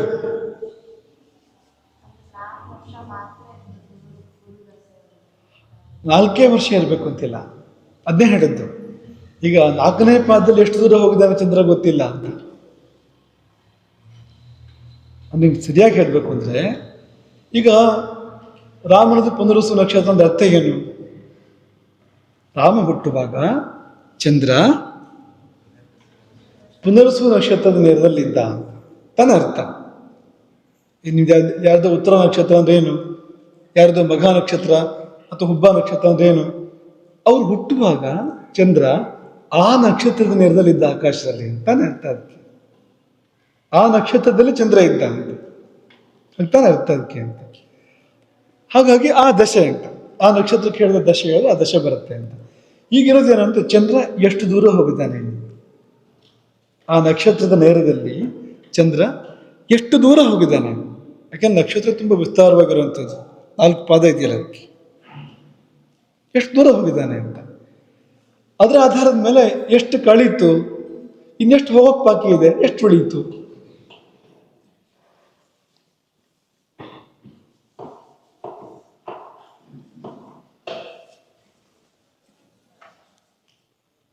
ನೀವು ಇದನ್ನ ಕಿಲೋಮೀಟರ್ ಲೆಕ್ಕದಲ್ಲಿ ಎಳೆಯೋಕ್ಕಾಗತ್ತಾ, ಮೈಲಿ ಲೆಕ್ಕದಲ್ಲಿ ಎಳೆಯೋಕ್ಕಾಗತ್ತೆ ನಿಮ್ಗೆ ಅದನ್ನ? ಮತ್ತೆ ಹೆಂಗೆ ಗೊತ್ತಾಗೋದು? ಗಳಿಗೆಗಳು. ಈಗ ಪುನರ್ವಸು ನಕ್ಷತ್ರದಲ್ಲಿ ಚಂದ್ರ ಎಷ್ಟು ಕಾಲ ಇದ್ದ, ಎಷ್ಟು ಗಳಿಗೆ ಇದ್ದ ಅಂತ ನೋಡ್ಬೇಕು, ಗೊತ್ತಾಯ್ತಾ? ಪುನರ್ವಸು ನಕ್ಷತ್ರ ಇವತ್ತು ಇಂತಿಷ್ಟು ಇರ್ಬೋದು, ನಾಳೆ ಮುಂದುವರೆದಿರ್ಬೋದು, ಅಥವಾ ನಿನ್ನೆಯಿಂದ ಶುರುವಾಗಿರ್ಬೋದು. ಪುನರ್ವಸು ನಕ್ಷತ್ರ ಸೂರ್ಯೋದಯಕ್ಕೆ ಶುರುವಾಗುತ್ತೆ ಅಂತೇನಿಲ್ಲ, ನಕ್ಷತ್ರಗಳು ಎಷ್ಟೊತ್ತಿಗೂ ಶುರುವಾಗುತ್ತೆ. ಅದು ಹುಟ್ಟ ಹೊತ್ತಿಗೆ ಆ ದಿವಸ ಎಷ್ಟಿದೆ, ಹಿಂದಿನ ದಿವಸ ಎಷ್ಟು, ಅಥವಾ ಮುಂದಿನ ದಿವಸ ಇದ್ರೆ ಎಷ್ಟು, ಒಟ್ಟು ಆ ನಕ್ಷತ್ರದಲ್ಲಿ ಚಂದ್ರ ಎಷ್ಟು ಗಳಿಗೆ ಇದಾನೋ ಆ ಗಳಿಗೆಗಳನ್ನ ವರ್ಷಕ್ಕೆ ಕನ್ವರ್ಟ್ ಮಾಡಬೇಕು. ಗಳಿಗೆಗಳನ್ನ ವರ್ಷಕ್ಕೆ, ತಿಂಗಳಿಗೆ, ದಿನಕ್ಕೆ, ಗಳಿಗೆಗಳಿಗೆ ಕನ್ವರ್ಟ್ ಮಾಡಕ್ ಬರುತ್ತೆ ಅದನ್ನ. ಮನ್ಸಿಗೆ ಹಾಗಾಗಿ ಚಂದ್ರ ಇನ್ನೆಷ್ಟು ಗಳಿಗೆ ಇರ್ತಾನೆ ಆ ನಕ್ಷತ್ರದಲ್ಲಿ? ಸಿಂಪಲ್, ಚಂದ್ರ ಆ ನಕ್ಷತ್ರದಲ್ಲಿ ಇವನು ಹುಟ್ಟಿದ ಸಮಯದ ನಂತರ ಎಷ್ಟು ಗಳಿಗೆ ಇರ್ತಾನೆ, ಆ ಗಳಿಗೆಯನ್ನು ವರ್ಷಕ್ಕೆ ಕನ್ವರ್ಟ್ ಮಾಡಿದ್ರೆ ಅಷ್ಟು ಶಿಷ್ಟ ದಶೆ ಅಂತ, ಅಷ್ಟು ಕಾಲ ಉಳಿತೀನಿ ಮುಂದಕ್ಕೆ. ಉಳಿದಿದ್ದು ಕಳೆದಿದೆ. ಎಷ್ಟು ಮುಖ್ಯ ನೋಡಿ ಅಂತ. ಚಂದ್ರನ ಆಧರಿಸಿ ಎಷ್ಟು ಇರುತ್ತೆ ನೋಡಿ. ರಾಹುದಶೆಯೇ ಬರಲಿ, ಕೇತುದಶೆಯೇ ಬರಲಿ, ಸೂರ್ಯದಶೆಯೇ ಬರಲಿ, ಚಂದ್ರನ ಆಧರಿಸೇ ಬರಬೇಕು ಅದು ಅಂತ. ಚಂದ್ರ ಯಾವ ನಕ್ಷತ್ರದ ನೇರ, ಅವ್ನು ಚಂದ್ರನೇ ತೋರಿಸೋದು ಅಂತ. ಇದು ನಿನ್ನ ದಶೆ ಅಂತ ಒಟ್ಟಬೇಕಾದ್ರೆ ಅಂತ. ಹಾಗೆ ಚಂದ್ರ ಎಷ್ಟು ದೂರ ಹೋಗಿರ್ತಾನೋ ಅಷ್ಟು ಕಳೆದಿದೆ ದಶೆ, ಎಷ್ಟು ಬಾಕಿ ಇದೆ ಇನ್ನು ಅಷ್ಟು ಇನ್ನು ಮುಂದೆ ಕುಳಿದಿದೆ. ದೂರವನ್ನ ಗಳಿಗೆಗೆ ಕನ್ವರ್ಟ್ ಮಾಡ್ಕೋಬೇಕು ನಾವು. ಅದು ದೂರವನ್ನು ಗಳಿಗೆ ಕನ್ವರ್ಟ್ ಮಾಡಿರ್ತಾರೆ, ಪಂಚಾಂಗದಲ್ಲಿ ಇರುತ್ತೆ ಅದು. ಆ ಗಳಿಗೆಯನ್ನ ವರ್ಷಕ್ಕೆ, ತಿಂಗಳಿಗೆ, ದಿನಕ್ಕೆ ಅಷ್ಟು ಇರುತ್ತೆ ಜಾತಕದಲ್ಲಿ. ದಿನಕ್ಕೆ ಮಾತ್ರ ಅಲ್ಲ, ಗಳಿಗೆಗಳಿಗೂ ಕನ್ವರ್ಟ್ ಮಾಡ್ಕೋಬಹುದು. ಅಂದ್ರೆ ಈಗ ಚಂದ್ರದಶೆ ಯಾವ ದಿನ ಮುಗಿಯುತ್ತೆ, ಯಾವ ವರ್ಷ ಮುಗಿಯುತ್ತೆ, ಯಾವ ತಿಂಗಳು ಮುಗಿಯುತ್ತೆ, ಯಾವ ದಿನ ಮುಗಿಯುತ್ತೆ, ಎಷ್ಟು ಗಂಟೆಗೆ ಮುಗಿಯುತ್ತೆ ಮಾಡ್ಬೋದು. ಹಾಗಾಗಿ ಹುಟ್ಟುತ್ತಾ, ಉದಾಹರಣೆಗೆ ಈಗ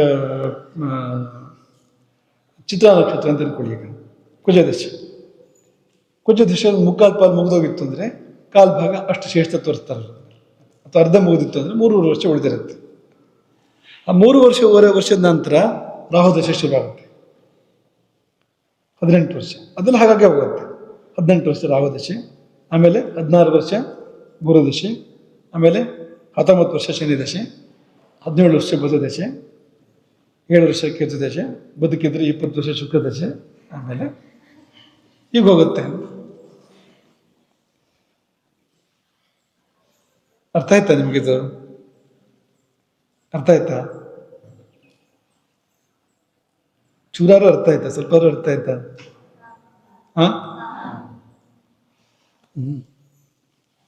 ನಕ್ಷತ್ರದಲ್ಲಿ ಚಂದ್ರ ಎಷ್ಟು ದೂರ ಹೋಗಿದ್ದಾನೆ, ಎಷ್ಟು ಹೋಗಿ ಬಾಕಿ ಇದೆ, ಇನ್ನುಳಿದ ದೂರವನ್ನೇ ನಾವು ವರ್ಷಗಳಿಗೆ ಕನ್ವರ್ಟ್ ಮಾಡೋಕ್ಕಿರೋಂಥದ್ದು. ಅಷ್ಟು ವರ್ಷ, ಅಷ್ಟು ತಿಂಗಳು, ಅಷ್ಟು ದಿನ ಉಳಿದಿದೆ ಹುಟ್ಟಿದ ಮೇಲೆ. ಉಳಿದಿದ್ದು ಸಿಂಪಲ್, ಆಯಾ ಗ್ರಹಕ್ಕೆ ಹೇಳಿದಷ್ಟು ವರ್ಷ ಆಯಾ ದಶೆ ಬರ್ತಾ ಹೋಗುತ್ತೆ ಅಂತ. ಗೊತ್ತಾ? ಭುಕ್ತಿ ಅಂದ್ರೆ ಗೊತ್ತಾ ನಿಮ್ಗೆ? ಹ ದಶಾಭುಕ್ತಿ ಅಂತ ಹೇಳ್ತಾರೆ, ಕೇಳಿದ್ದೀರಾ?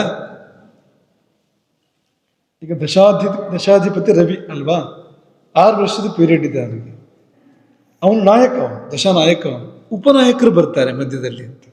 6 ವರ್ಷ ಶುಕ್ರ ನಾಯಕನಾಗಿರ್ತಾನಲ್ವಾ, ಉಳಿದ 8 ಗ್ರಹಗಳು ಸೂರ್ಯನು ಸೇರಿದ ಹಾಗೆ ಅವರು ಈ 6 ವರ್ಷ ಮತ್ತೆ ಹಂಚ್ಕೋತಾರೆ ಅವರು. ಅದಕ್ಕೆ ಭುಕ್ತಿ ಅಂತ ಕರೀತಾರೆ, ಅಥವಾ ಅಂತರ್ದಶ ಅಂತ ಕರೀತಾರೆ ಅದನ್ನು. ದಶ ಅಂತರ್ದಶ. ಈಗ ರವಿದಶೆಯಲ್ಲಿ ರವಿ ಭುಕ್ತಿ, ರವಿದಶೆಯಲ್ಲಿ ಚಂದ್ರ ಭಕ್ತಿ, ಆಮೇಲೆ ಕುಜ ಭಕ್ತಿ, ರಾಹು ಭಕ್ತಿ, ಗುರು ಭಕ್ತಿ, ಶನಿ ಭಕ್ತಿ, ಬುಧ ಭಕ್ತಿ, ಕೇತು ಭಕ್ತಿ, ಶುಕ್ರ ಭಕ್ತಿ ಬಂದಮೇಲೆ, ಶುಕ್ರ ಭಕ್ತಿ ಆದಮೇಲೆ ಚಂದ್ರದಶೆ ಶುರುವಾಗುತ್ತೆ. ಚಂದ್ರದಶೆಯಲ್ಲಿ ಮೊದಲು ಚಂದ್ರ ಭಕ್ತಿ, ಆಮೇಲೆ ಕುಜ ಭಕ್ತಿ, ಆಮೇಲೆ ರಾಹು ಭಕ್ತಿ, ಗುರು ಭಕ್ತಿ, ಶನಿ ಭಕ್ತಿ, ಬುಧ ಭಕ್ತಿ, ಕೇತು ಭಕ್ತಿ, ಶುಕ್ರ ಭಕ್ತಿ, ರವಿ ಭಕ್ತಿ ಬಂದು ಕುಜ ದಶೆ ಶುರುವಾಗುತ್ತೆ. ಕುಜ ದಶೆಯಲ್ಲಿ ಮೊಟ್ಟ ಮೊದಲು ಆ ಗ್ರಹದ ಭಕ್ತಿ, ಆ ದಶೆ, ಆ ಗ್ರಹದ ದಶಾನಾಥ ಯಾರು ಇರ್ತಾನೆ ಅವನದೇ ಭಕ್ತಿ ಮೊದಲು ಬರೋದು. ಹಾಗಾಗಿ ಆ ಕಾಲ ಸ್ವಲ್ಪ ಕಷ್ಟದ ಕಾಲ ಯಾವಾಗಲೂ. ಅಂದರೆ ಅದೇ ಗ್ರಹದ ದಶೆ, ಅದೇ ಗ್ರಹದ ಭಕ್ತಿ ಇದ್ದಾಗ ತುಂಬ ಕಿರಿಕಿರಿಗಳು ಬರ್ತವೆ ಜೀವನದಲ್ಲಿ. ದಶಾನಾಥ ಭಕ್ತನಾಥ ಒಬ್ಬರೇ ಆದಾಗ ತೊಂದರೆಗಳಾಗ್ತವೆ ಸಾಮಾನ್ಯ. ನೆನಪಿಟ್ಕೊಳ್ಳಿ ನೀವು, ಗುರುವೇ ಆದರೂ ಕೂಡ ಎರಡೂ ಅದೇ ಇದ್ದಾಗ ಕಿರಿಕಿರಿಗಳಾಗ್ತವೆ ಸಾಮಾನ್ಯವಾಗಿ. ಅದರಿಂದ ಶುರುವಾಗೋದು ಕುಜ ಕುಜ ಕುಜ ರಾಹು, ಕುಜ ಗುರು, ಕುಜ ಶನಿ, ಕುಜ ಬುಧ, ಕುಜ ಕೇತು, ಕುಜ ಶುಕ್ರ, ಕುಜ ರವಿ, ಕುಜ ಚಂದ್ರ, ಮತ್ತು ಕುಜ ಇಲ್ಲ, ಅದು ಮುಗಿದಿದೆ. ರಾಹು ದಶೆ ಶುರುವಾಯ್ತು. ಆಮೇಲೆ ರಾಹುವಿನ 18 ವರ್ಷಗಳು ಕೂಡ ಈ 9 ಗ್ರಹಗಳ ಪಾಲಾಗತ್ತೆ. ಹಾಗಾಗಿ ಇವನ ದಶೆ, ಇವನು ಭುಕ್ತಿ. ಅವರಿಬ್ರಿಗೆ ಸರಿ ಇಲ್ಲದೆ ಇದ್ರೆ ನಮಗೆ ಪಿಗ್ಲಾಟ ಆಗತ್ತೆ. ಈಗ ರವಿ ದಶೆ ಶನಿ ಭಕ್ತಿ ಅನ್ಕೊಳ್ಳಿಲ್ಲ, ಅವರು ಹೊಡೆದಾಡೋದು ಗೋಳ್ ಪೂರ್ತಿ ನಮಗೆ ಬರುತ್ತೆ ಅದರದ್ದು ಅಂತ. ಇದನ್ನು ಮನಸ್ಸಲ್ಲಿ ಇಟ್ಕೊಳ್ಬೇಕು ನೀವು ಇದನ್ನು ಅಂತ. ರವಿನೂ ಚೆನ್ನಾಗಿದ್ದಾನೆ, ಶನಿನೂ ಚೆನ್ನಾಗಿದ್ದಾನೆ ಜಾತಕದಲ್ಲಿ, ಅವರಿಬ್ರಿಗೆ ಆಗೋದಿಲ್ವಲ್ಲ ಪರಸ್ಪರ. ಏನು ಮಾಡೋದು ಹೇಳಿ? ಅದೊಂದು ಗಾದೆ ಹೇಳ್ತಾರೆ, ಕೇಳಿದ್ದೀರಾ? ಕಲ್ಲಪ್ಪನಿಗೂ ಗುಂಡಪ್ಪನಿಗೂ ಕಾದಾಟ, ಮೆಣಸಪ್ಪ ಚಟ್ನಿ ಅದು. ಕಲ್ಲಪ್ಪ, ಗುಂಡಪ್ಪ, ಮೆಣಸಪ್ಪ, ಅಪ್ಪತ್ರಯರ ಕಥೆ ಇದು. ಹಾಗಾಗಿ ರವಿಯಪ್ಪ ಶನಿಯಪ್ಪ ಗುದ್ದಾಡಿದರೆ ಚಟ್ನಿ ಆಗೋದು ನಾವು ಅಂತ ಹೀಗಿರುತ್ತೆ. ಅಥವಾ ಆ ಗ್ರಹಗಳು ಈ ಪರಸ್ಪರ ಷಷ್ಟಾಷ್ಟಮದಲ್ಲಿರ್ತವೆ ಗ್ರಹಗಳು. ಒಂದು ಗ್ರಹದಿಂದ ಮತ್ತೊಂದು ಗ್ರಹ 6ನೇ, ಅಲ್ಲಿಂದ ಇನ್ನೊಂದು ಗ್ರಹ 8ನೇ ಇರುತ್ತೆ. ದ್ವಿದ್ವಾದಶ ಇರುತ್ತೆ. ಅಂದರೆ ಈ ಗ್ರಹದಿಂದ ಆ ಗ್ರಹ 12ನೇ, ಆ ಗ್ರಹದಿಂದ ಈ ಗ್ರಹ 2ನೇ. ಅವ್ರಿಗೆ ಹೊಂದಾಣಿಕೆ ಇಲ್ಲ ಅಂತ ಅರ್ಥ ಅಂತ. ಹಾಗೆ ಬಂದಾಗ ಉಪದ್ರವ ಮಾಡ್ತಾರೆ ಅವರು ಅಂತ. ಕಾರಣ ಅವ್ರ ಮಧ್ಯೆ ಹೊಂದಾಣಿಕೆ ಇಲ್ಲ ಅಂತ ಅಲ್ಲಿ. ಆಯ್ತಾ? ಈಗ ದಶೆ ಭುಕ್ತಿ, ನಿಮ್ಮ ತಲೆ ಪೂರ್ತಿ ಕೆಡ್ಸೋಣ ಇರುತ್ತೆ. ನಿಮ್ಮದು ಪೂರ್ತಿ ಮೊಸರು ಮಾಡಿ ನಾಳೆ ಕಡಿಯೋದಿರುತ್ತೆ, ಬೆಣ್ಣೆ ಮಾಡಿದ್ರೆ ನಾಳೆ ಅದನ್ನ. ಈ ಭುಕ್ತಿ ಒಳಗೆ ಮತ್ತೆ 9 ಪಾಲು ಅಂತ. ದಶೆ, ಅಂತರ್ದಶೆ, ಪ್ರತ್ಯಂತರ್ದಶೆ ಅಂತ ಮತ್ತೆ 9 ಪಾಲು ಬರುತ್ತೆ ಅದರಲ್ಲಿ. ಈ ಪ್ರತ್ಯಂತರ್ದಶೆಯಲ್ಲಿ ಮತ್ತೆ 9 ಪಾಲು ಬರುತ್ತೆ. ಅದಕ್ಕೆ ಪ್ರಾಣ ಅಂತ ಹೆಸರು ಅದಕ್ಕೆ. ಈ ಪ್ರಾಣದಲ್ಲಿ ಮತ್ತೆ 9 ಪಾಲು ಬರುತ್ತೆ. ಅದನ್ನು ಸೂಕ್ಷ್ಮ ಅಂತ ಕರೀತಾರೆ. ಆ ಸೂಕ್ಷ್ಮಕ್ಕೆ ಬರಬೇಕಾದ್ರೆ 1 ದಿನ 2 ದಿನ ಎಲ್ಲ ಇರುತ್ತೆ, ಎಲ್ಲ ಇದ್ದು ಬಿಡುತ್ತೆ. ಅಷ್ಟು ಸಣ್ಣ ಕಾಲಕ್ಕೆ ಬರುತ್ತೆ ಅದು ಅಂತ. ಅಂದರೆ ನಿಮ್ಮ ತಲೆ ಕೆಡ್ಸಕ್ಕಿರೋದಲ್ಲ ಇದು. ಅಂದರೆ ಆ 1 ದಿನ ಸೂಕ್ಷ್ಮ ಯಾರಿದ್ದು? ಈಗ ಇವತ್ತು ಯಾರು ಸೂಕ್ಷ್ಮ ನಡೀತಾ ಇದೆ ಅಷ್ಟು ಹೋಗಲ್ಲ ದೈವಜ್ಞರು. ದೈವಜ್ಞರು ಇಷ್ಟ ಹೋಗ್ತಾರೆ ಸಾಮಾನ್ಯವಾಗಿ ದಶೆ, ಭುಕ್ತಿ ಅಥವಾ ಅಂತರ್ದಶೆ. ಹೆಚ್ಚು ಅಂದರೆ ಪ್ರತ್ಯಂತರ್ದಶೆವರೆಗೆ ಹೋಗ್ತಾರೆ. ಆಯ್ತು, ಮುಂದಕ್ಕೆ ಹೋಗೋದಿಲ್ಲ. ಆದರೆ ನೀವು ಪ್ರಾಣ ಸೂಕ್ಷ್ಮಕ್ಕೆ ಹೋದರೆ ಈ ವಾರ ಏನು, ಇವತ್ತೇನು, ನಾಳೆ ಏನು, ಅಲ್ಲಿವರೆಗೂ ಹೋಗ್ಬೋದು. ನೀವೆಲ್ಲ ನಮ್ಮ ಪ್ರೀತಿ ಶಿಷ್ಯರು, ನೀವು ಹೋಗ್ತಾರೆ ನೋಡೋಣ ಅಂತ ಸಿಗುತ್ತೆ. ಇವತ್ತೇ ಒಂದು ಕಂಪ್ಯೂಟ್ರಲ್ಲಿ ತುಂಬ ಸುಲಭವಾಗಿ ಸಿಗುತ್ತೆ ಅದೆಲ್ಲದೂ ಕೂಡ ಅಂತ, ಲೆಕ್ಕಗಳು ಅಂತ. ನಿಮ್ಗೆ ಆ ಲೆಕ್ಕ ಹೇಳ್ಕೊಡ್ಲಿಲ್ಲ ಯಾವುದನ್ನ, ಈ ಗಳಿಗೆಗಳನ್ನ ವರ್ಷಗಳಾಗಿ ಕನ್ವರ್ಟ್ ಮಾಡೋದು ಹೇಗೆ ಅಂತ. ನಾವೆಲ್ಲ ಚಿಕ್ಕ ವಯಸ್ಸಲ್ಲಿ ನಾವು ಕಲ್ತಿದ್ವಿ ಆ ಲೆಕ್ಕನ, ಅಷ್ಟೇ ಕಲ್ತಿದ್ದು ನಾವು ಜಾತಕದಲ್ಲಿ. ಜಾತಕ ಮಾಡೋಕೆ ಮೊದಲು ಕಲ್ತಿದ್ವು. ಪರಮಘಟಿ ಅಂತ ಕರೀತಾರೆ. ಪರಮಘಟಿ ಅಂದರೆ ಚಂದ್ರ ಹುಟ್ಟು ಎಷ್ಟು ಗಳಿಗೆ ಇರ್ತಾನೆ ನಕ್ಷತ್ರದಲ್ಲಿ, ಪರಮಘಟಿ ಅಂತ ಕರೀತಾರೆ ಅದಕ್ಕೆ. ಆಮೇಲೆ ಗತಘಟಿ ಬೇರೆ, ಏಷ್ಯ ಘಟಿ ಬೇರೆ. ಗತಘಟಿ ಅಂದರೆ ದಶೆ ಕಳೆದೋಗಿದೆ ಗರ್ಭದಲ್ಲೇ. ಏಷ್ಯ ಘಟಿ ಅಂದರೆ ಇನ್ನು ಉಳಿದಿರೋ ಘಟಿಗಳು ಅದನ್ನು ವರ್ಷಕ್ಕೆ ಕನ್ವರ್ಟ್ ಮಾಡಿದರೆ ಶಿಷ್ಟ ದಶೆ ಒಂದು ಬರೋಂಥದ್ದು ಅಂತ ಚಿಕ್ಕ ವಯಸ್ಸಲ್ಲಿ ಮಾಡಿದ್ದು. ಯಾಕೆ ಹೇಳ್ಕೊಡ್ಲಿಲ್ಲ ಅಂದರೆ ಇವತ್ತು ಯಾವುದೂ ಮಾಡ್ತಾ ಇಲ್ಲ. ಹಿಂಗಂದು ಬರುತ್ತದೆ, ಹಿಂಗಂದು ಸಾಕು ಬರುತ್ತದೆ. ಯಾರು ಮಾಡ್ತಾ ಇಲ್ಲ ಗೊತ್ತು, ಸುಲಭವಾಗಿ ಕಂಪ್ಯೂಟರ್ ಬರ್ತಾ ಇದೆ ಅದು ಅನ್ನೋ ಕಾರಣಕ್ಕೆ ಹೇಳಿದ್ವಿ ನಾವು. ಅಲ್ಲೇ ಇದೆಲ್ಲ ಬರುತ್ತೆ. ದಶೆ, ಅಂತರ್ದಶೆ, ಪ್ರತ್ಯಂತರ ದಶೆ, ಪ್ರಾಣ, ಸೂಕ್ಷ್ಮ. ಇವರು ಆಡ್ತಾರೆ ನಮ್ಮ ಜೀವನವನ್ನ ಅಂತ. ಅವರು ತಮ್ಮ ತಮ್ಮ ಫಲಗಳನ್ನು ಕೊಡ್ತಾರೆ. ಶನಿಗೆ ಶನಿ ಸ್ವಭಾವಗಳು ಒಂದಿಷ್ಟಿದೆ ಅಂತ ಫಲಗಳನ್ನು ಕೊಡ್ತಾನೆ. ಸೂರ್ಯನಿಗೆ ಸೂರ್ಯನ ಸ್ವಭಾವಗಳಿದೆ ಅಂತ ಫಲಗಳನ್ನು ಕೊಡ್ತಾನೆ. ಮನಸ್ಸಿಗೆ ಬಂತ? ಹಾಗೆ ಶನಿಗೆ ದೋಷ ಇದ್ರೆ ಜಾತಕದಲ್ಲಿ ಆ ಫಲಗಳನ್ನು ಅವಾಗ ಕೊಡ್ತಾನೆ. ಅಥವಾ ಬುಧನಿಗೆ ದೋಷ ಇದ್ರೆ ತನ್ನ ದಶೆ ಬಂದಾಗ ಫಲಗಳನ್ನು ಕೊಡ್ತಾನೆ. ಯಾಕಂದ್ರೆ ತಿಳ್ಕೊಳ್ಬೇಕು ಇದನ್ನು, ದಶೆ ಯಾವುದಿದೆ ಅದನ್ನು ತಿಳ್ಕೊಳ್ಬೇಕು.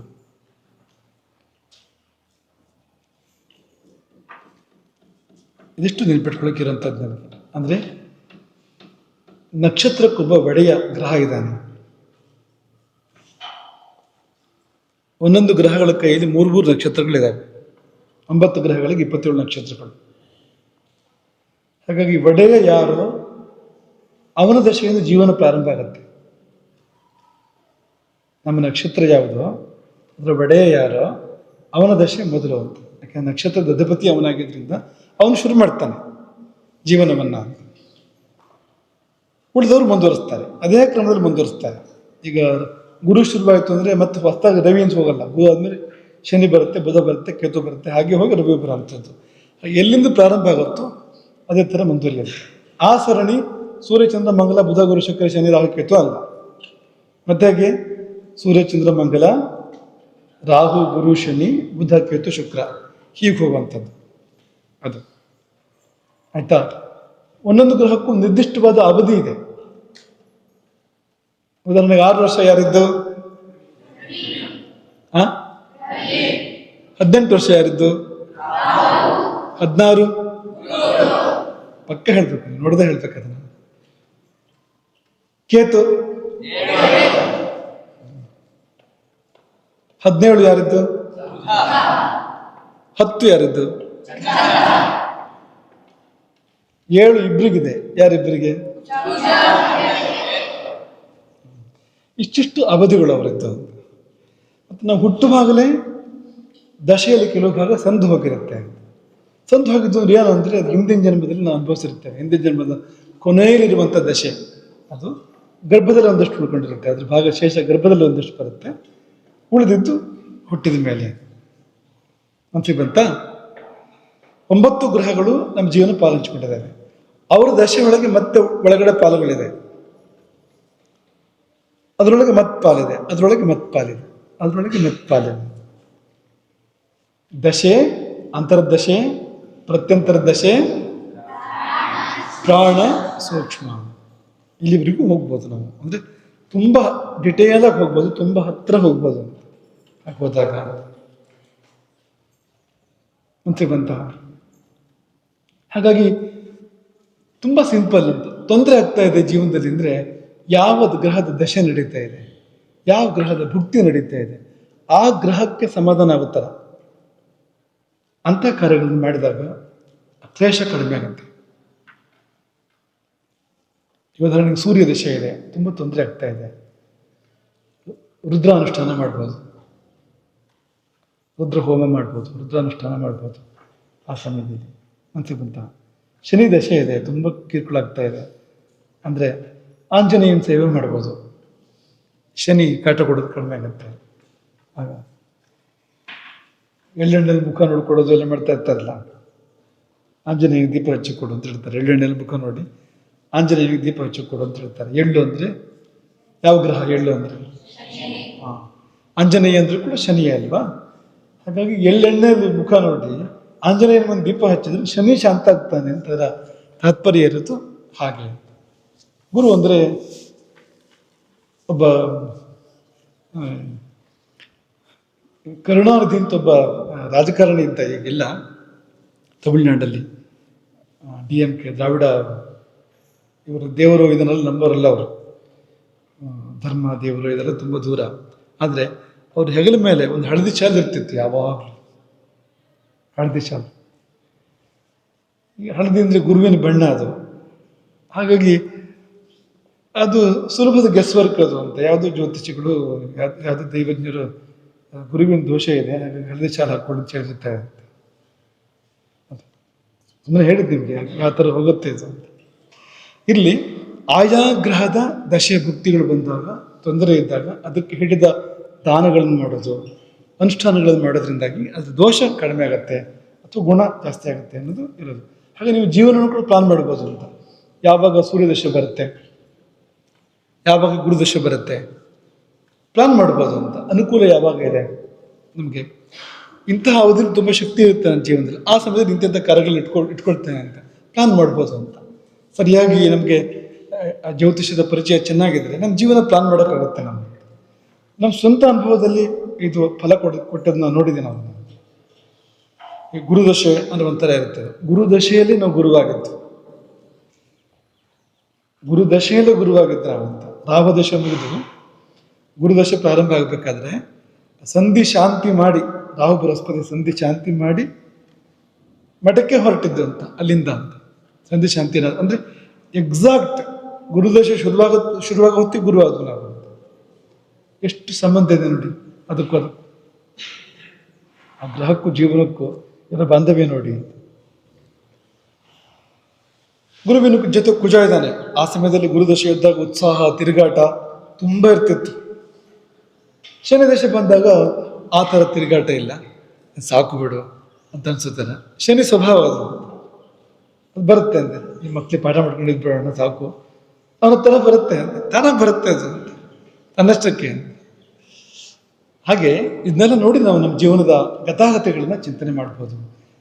ಮತ್ತು ತುಂಬ ಚಿಂತೆ ಮಾಡಬೇಕು ಅಂತಿಲ್ಲ. ಶನಿ ದಶೆ 19 ವರ್ಷ ಇದೆಯಲ್ಲಪ್ಪ ಅಂತ ಬೇರೆ ಬೇರೆ ಭುಕ್ತಿಗಳು ಬರ್ತವೆ, ಬದಲಾವಣೆ ಆಗ್ತಾ ಇರುತ್ತೆ ಆ ಸಮಯದಲ್ಲಿ. ಅದನ್ನ ನೋಡ್ಕೋಬೇಕು, ಯಾವ ಭುಕ್ತಿ ಬರುತ್ತೆ, ಯಾವಾಗ ಬರುತ್ತೆ, ಅದು ಒಂದು ಸಮಾಧಾನ ಅಂತ. ಆ ಭುಕ್ತಿ ನಮ್ಗೆ ಒಳ್ಳೇದು ಮಾಡುತ್ತೆ. ಹಾಗೆ ಅನಾರೋಗ್ಯ, ಆಯುಷ್ಯನ ಪ್ರಶ್ನೆ ಇದೆ, ಅಥವಾ ಅದೊಂದು ಡೇಟು, ಆ ಡೇಟಿಗೆ ಒಂದು ವ್ಯವಹಾರ ಮಾಡಬೇಕು, ದೊಡ್ಡ ಬಿಸ್ನೆಸ್ಸು, ಮತ್ತೊಂದು ಏನೋ ಒಂದು ಅನ್ಕೊಳ್ಳಿ. ನೀವು ಸೂಕ್ಷ್ಮದವರೆಗೂ ಹೋದರೆ ಆ ದಿನಗಳಲ್ಲಿ ಯಾವ ಗ್ರಹಗಳ ಆಡಳಿತ ನಡೀತಾ ಇದೆ ಅಂತ ಗೊತ್ತಾಗುತ್ತೆ ನಿಮಗೆ ಅಂತ. ಆ ಗ್ರಹಗಳು ಹೇಗಿದೆ ನಮಗೆ ಅಂತ. ಹಾಗೆ ಈ 2-3 ದಿನ ಬೇಡ, ಈ 1 ದಿನ ಬೇಡ ಅನ್ನೋ ಥರ ಹೋಗ್ಬೋದು ಅಂತ. ಇದು ವಿಂಶೋತ್ತರಿ ದಶಾ ಕ್ರಮ. ಇದು ತುಂಬ ಹೆಚ್ಚು ಚಾಲ್ತಿಗಿರೋಂಥದ್ದು, ಕಲಿಯುಗಕ್ಕೆ ಹೇಳಿರೋಂಥದ್ದು. 9 ಗ್ರಹಗಳು ಬರ್ತವೆ ಇದರಲ್ಲಿ. ಆ ದಶಾಭಕ್ತಿಯ ಕ್ರಮ ಇದು. ಇಲ್ಲಿ ಆಯಾ ನಿಮ್ಮ ಮುಂದಕ್ಕೆ ನಿಮಗೆ ವಿವರಣೆ ಕೊಡೋಕ್ಕೆ ಪ್ರಯತ್ನ ಪಡ್ತೇವೆ. ಅಂದರೆ ಆಯಾ ದಶಗಳು ಹೇಗೆ ಫಲ ಕೊಡ್ತವೆ ಅನ್ನೋದಕ್ಕೆ ಶ್ಲೋಕಗಳಿದ್ದಾವೆ, ಅದಕ್ಕೆ ಅದನ್ನು ನೋಡೋಣ ಆ ಸಮಯದಲ್ಲಿ. ಆಮೇಲೆ ಉಳಿದ ಎಲ್ಲ ಬೇರೆ ಬೇರೆ ದಶೆಗಳ ಬಗ್ಗೆ ಒಂದು ಚೂರು ಹೆಸರುಗಳನ್ನ ಹೇಳ್ತೀವಿ. ನಮ್ಗೆ ಅದನ್ನ ಕೇಳಷ್ಟು ಮುಗಿಯೋದೇ ಅಲ್ಲ ಅದು, ಇದು ಮರ್ತೋಗ್ಬಿಡ್ಬೋದು, ಅದೆಲ್ಲ ಹೇಳಿದಿರ್ತೀವಿ, ಆ ಥರ ಇದೆ. ಆದರೆ ಒಂದು ಚೂರು ವರಾಹಮಿಹಿರರು ಏನು ಹೇಳಿದ್ದಾರೆ, ಅವ್ರು ಹೇಳುವ ದಶಾಕ್ರಮ ಹೇಗೆ ಬರುತ್ತೆ ಅನ್ನೋದನ್ನು ಕೂಡ ಸ್ವಲ್ಪ ಗಮನಿಸ್ಕೊಳ್ಳೋಣ ಅಂತ ಅಂದ್ಕೊಂಡಿದ್ದೀವಿ. ನೋಡೋಣ ಹೇಗೆ ಹೋಗುತ್ತೆ ಅಂತ. ಏನಾದರೂ ಪ್ರಶ್ನೆ ಇದೆಯಾ?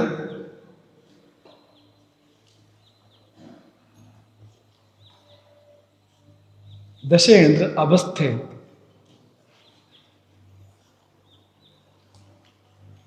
ನಮ್ಮ ಅವಸ್ಥೆಯನ್ನ ಆ ಗ್ರಹಗಳು ನಿರೂಪಣೆ ಮಾಡ್ತಾರೆ ಆ ಅವಧಿಯಲ್ಲಿ. ಸೂರ್ಯ ದಶೆ ಅಂದರೆ ನಮ್ಮ ಸ್ಥಿತಿ, ನಮ್ಮ ಅವಸ್ಥೆಯನ್ನ ಸೂರ್ಯ ಅದಷ್ಟು ಕಾಲ ನಿರೂಪಣೆ ಮಾಡ್ತಾನೆ, ಅಲ್ಲಿಂದ ಬರುತ್ತದೆ ಅಂತ. ಹಾಗೆ ದಶೆ ಅಂತ ಕರೆಯುವಂಥದ್ದು ಅಂತ. ದಶೆ, ಅಂತರ್ದಶೆ.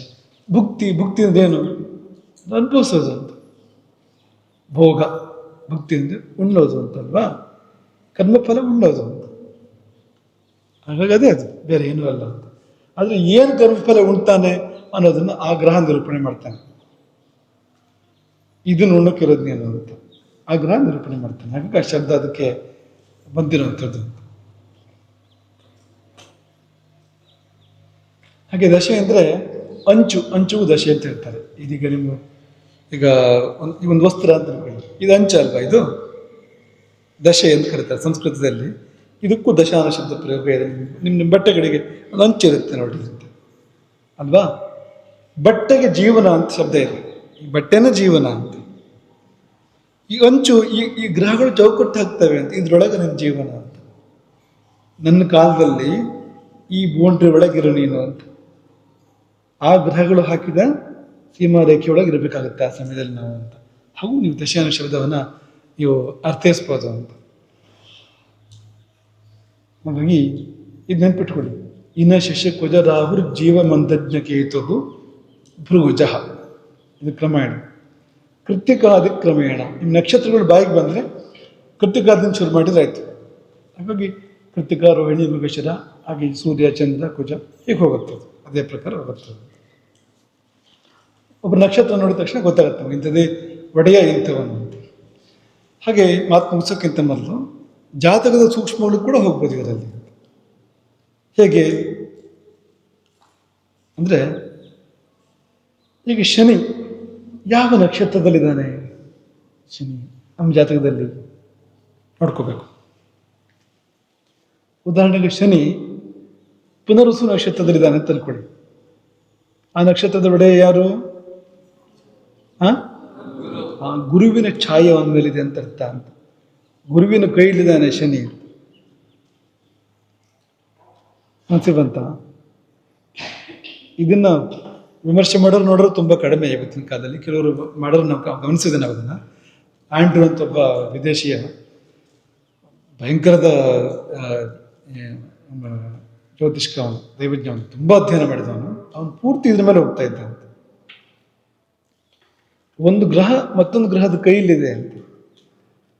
ಒಂದು ಗ್ರಹ ಅದು ಯಾವ ನಕ್ಷತ್ರದಲ್ಲಿದೆಯೋ ಆ ಗ್ರಹದ ಛಾಯೆ ಈ ಗ್ರಹದ ಮೇಲೆ ಬರುತ್ತೆ ಅಂತ.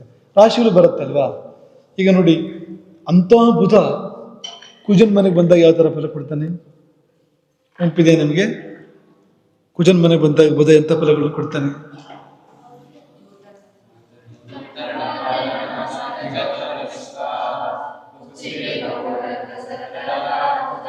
ಏನಾದ್ರು ಒಂದು ಒಳ್ಳೇದಿದೆಯಾ ಅದರಲ್ಲಿ? ಏನಾದ್ರು ಒಳ್ಳೇದಿದೆಯಾ? ದೂತ ಅಂದರೆ, ಋಣ ಅಂದರೆ, ಪಾನ ಅಂದರೆ ಎಲ್ಲ ಬೇಡದಿರೋದಿದೆ ನೋಡಿ ಪೂರ್ತಿ ಅದರಲ್ಲಿ. ಬುಧನ ಸ್ವಭಾವ ಅದು. ಯಾರ ಸ್ವಭಾವ ಅದೆಲ್ಲ? ಅದು ಬುಧನಿಗೆ ಬಂತಲ್ವಾ ಅದು. ಅಂದರೆ ಆ ರಾಶಿಯಲ್ಲಿ ಇದ್ದಿದ್ರಿಂದಾಗಿ ರಾಶಿಯ ಅಧಿಪತಿಯ ಗುಣಗಳು ಈ ಗ್ರಹಕ್ಕೆ ಬಂತಲ್ವಾ, ನಕ್ಷತ್ರದಿಂದ ಬರುತ್ತೆ ಆ ಥರ. ಯಾವ ನಕ್ಷತ್ರದಲ್ಲಿದ್ದಾನೋ ಅಧಿಪತಿಯ ಛಾಯೆ ಅವನ ಮೇಲೆ ಬೀಳುತ್ತೆ. ಆ ನಕ್ಷತ್ರದ ಅಧಿಪತಿಯ ಛಾಯೆ ಅವನ ಮೇಲೆ ಬೀಳುತ್ತೆ. ಸೂಕ್ಷ್ಮ ಚಿಂತನೆ ಮಾಡುವಾಗ ನಮಗೆ ಇದೆಲ್ಲ ಸಹಾಯ ಆಗುತ್ತೆ. ಹರೇ ರಾಮ.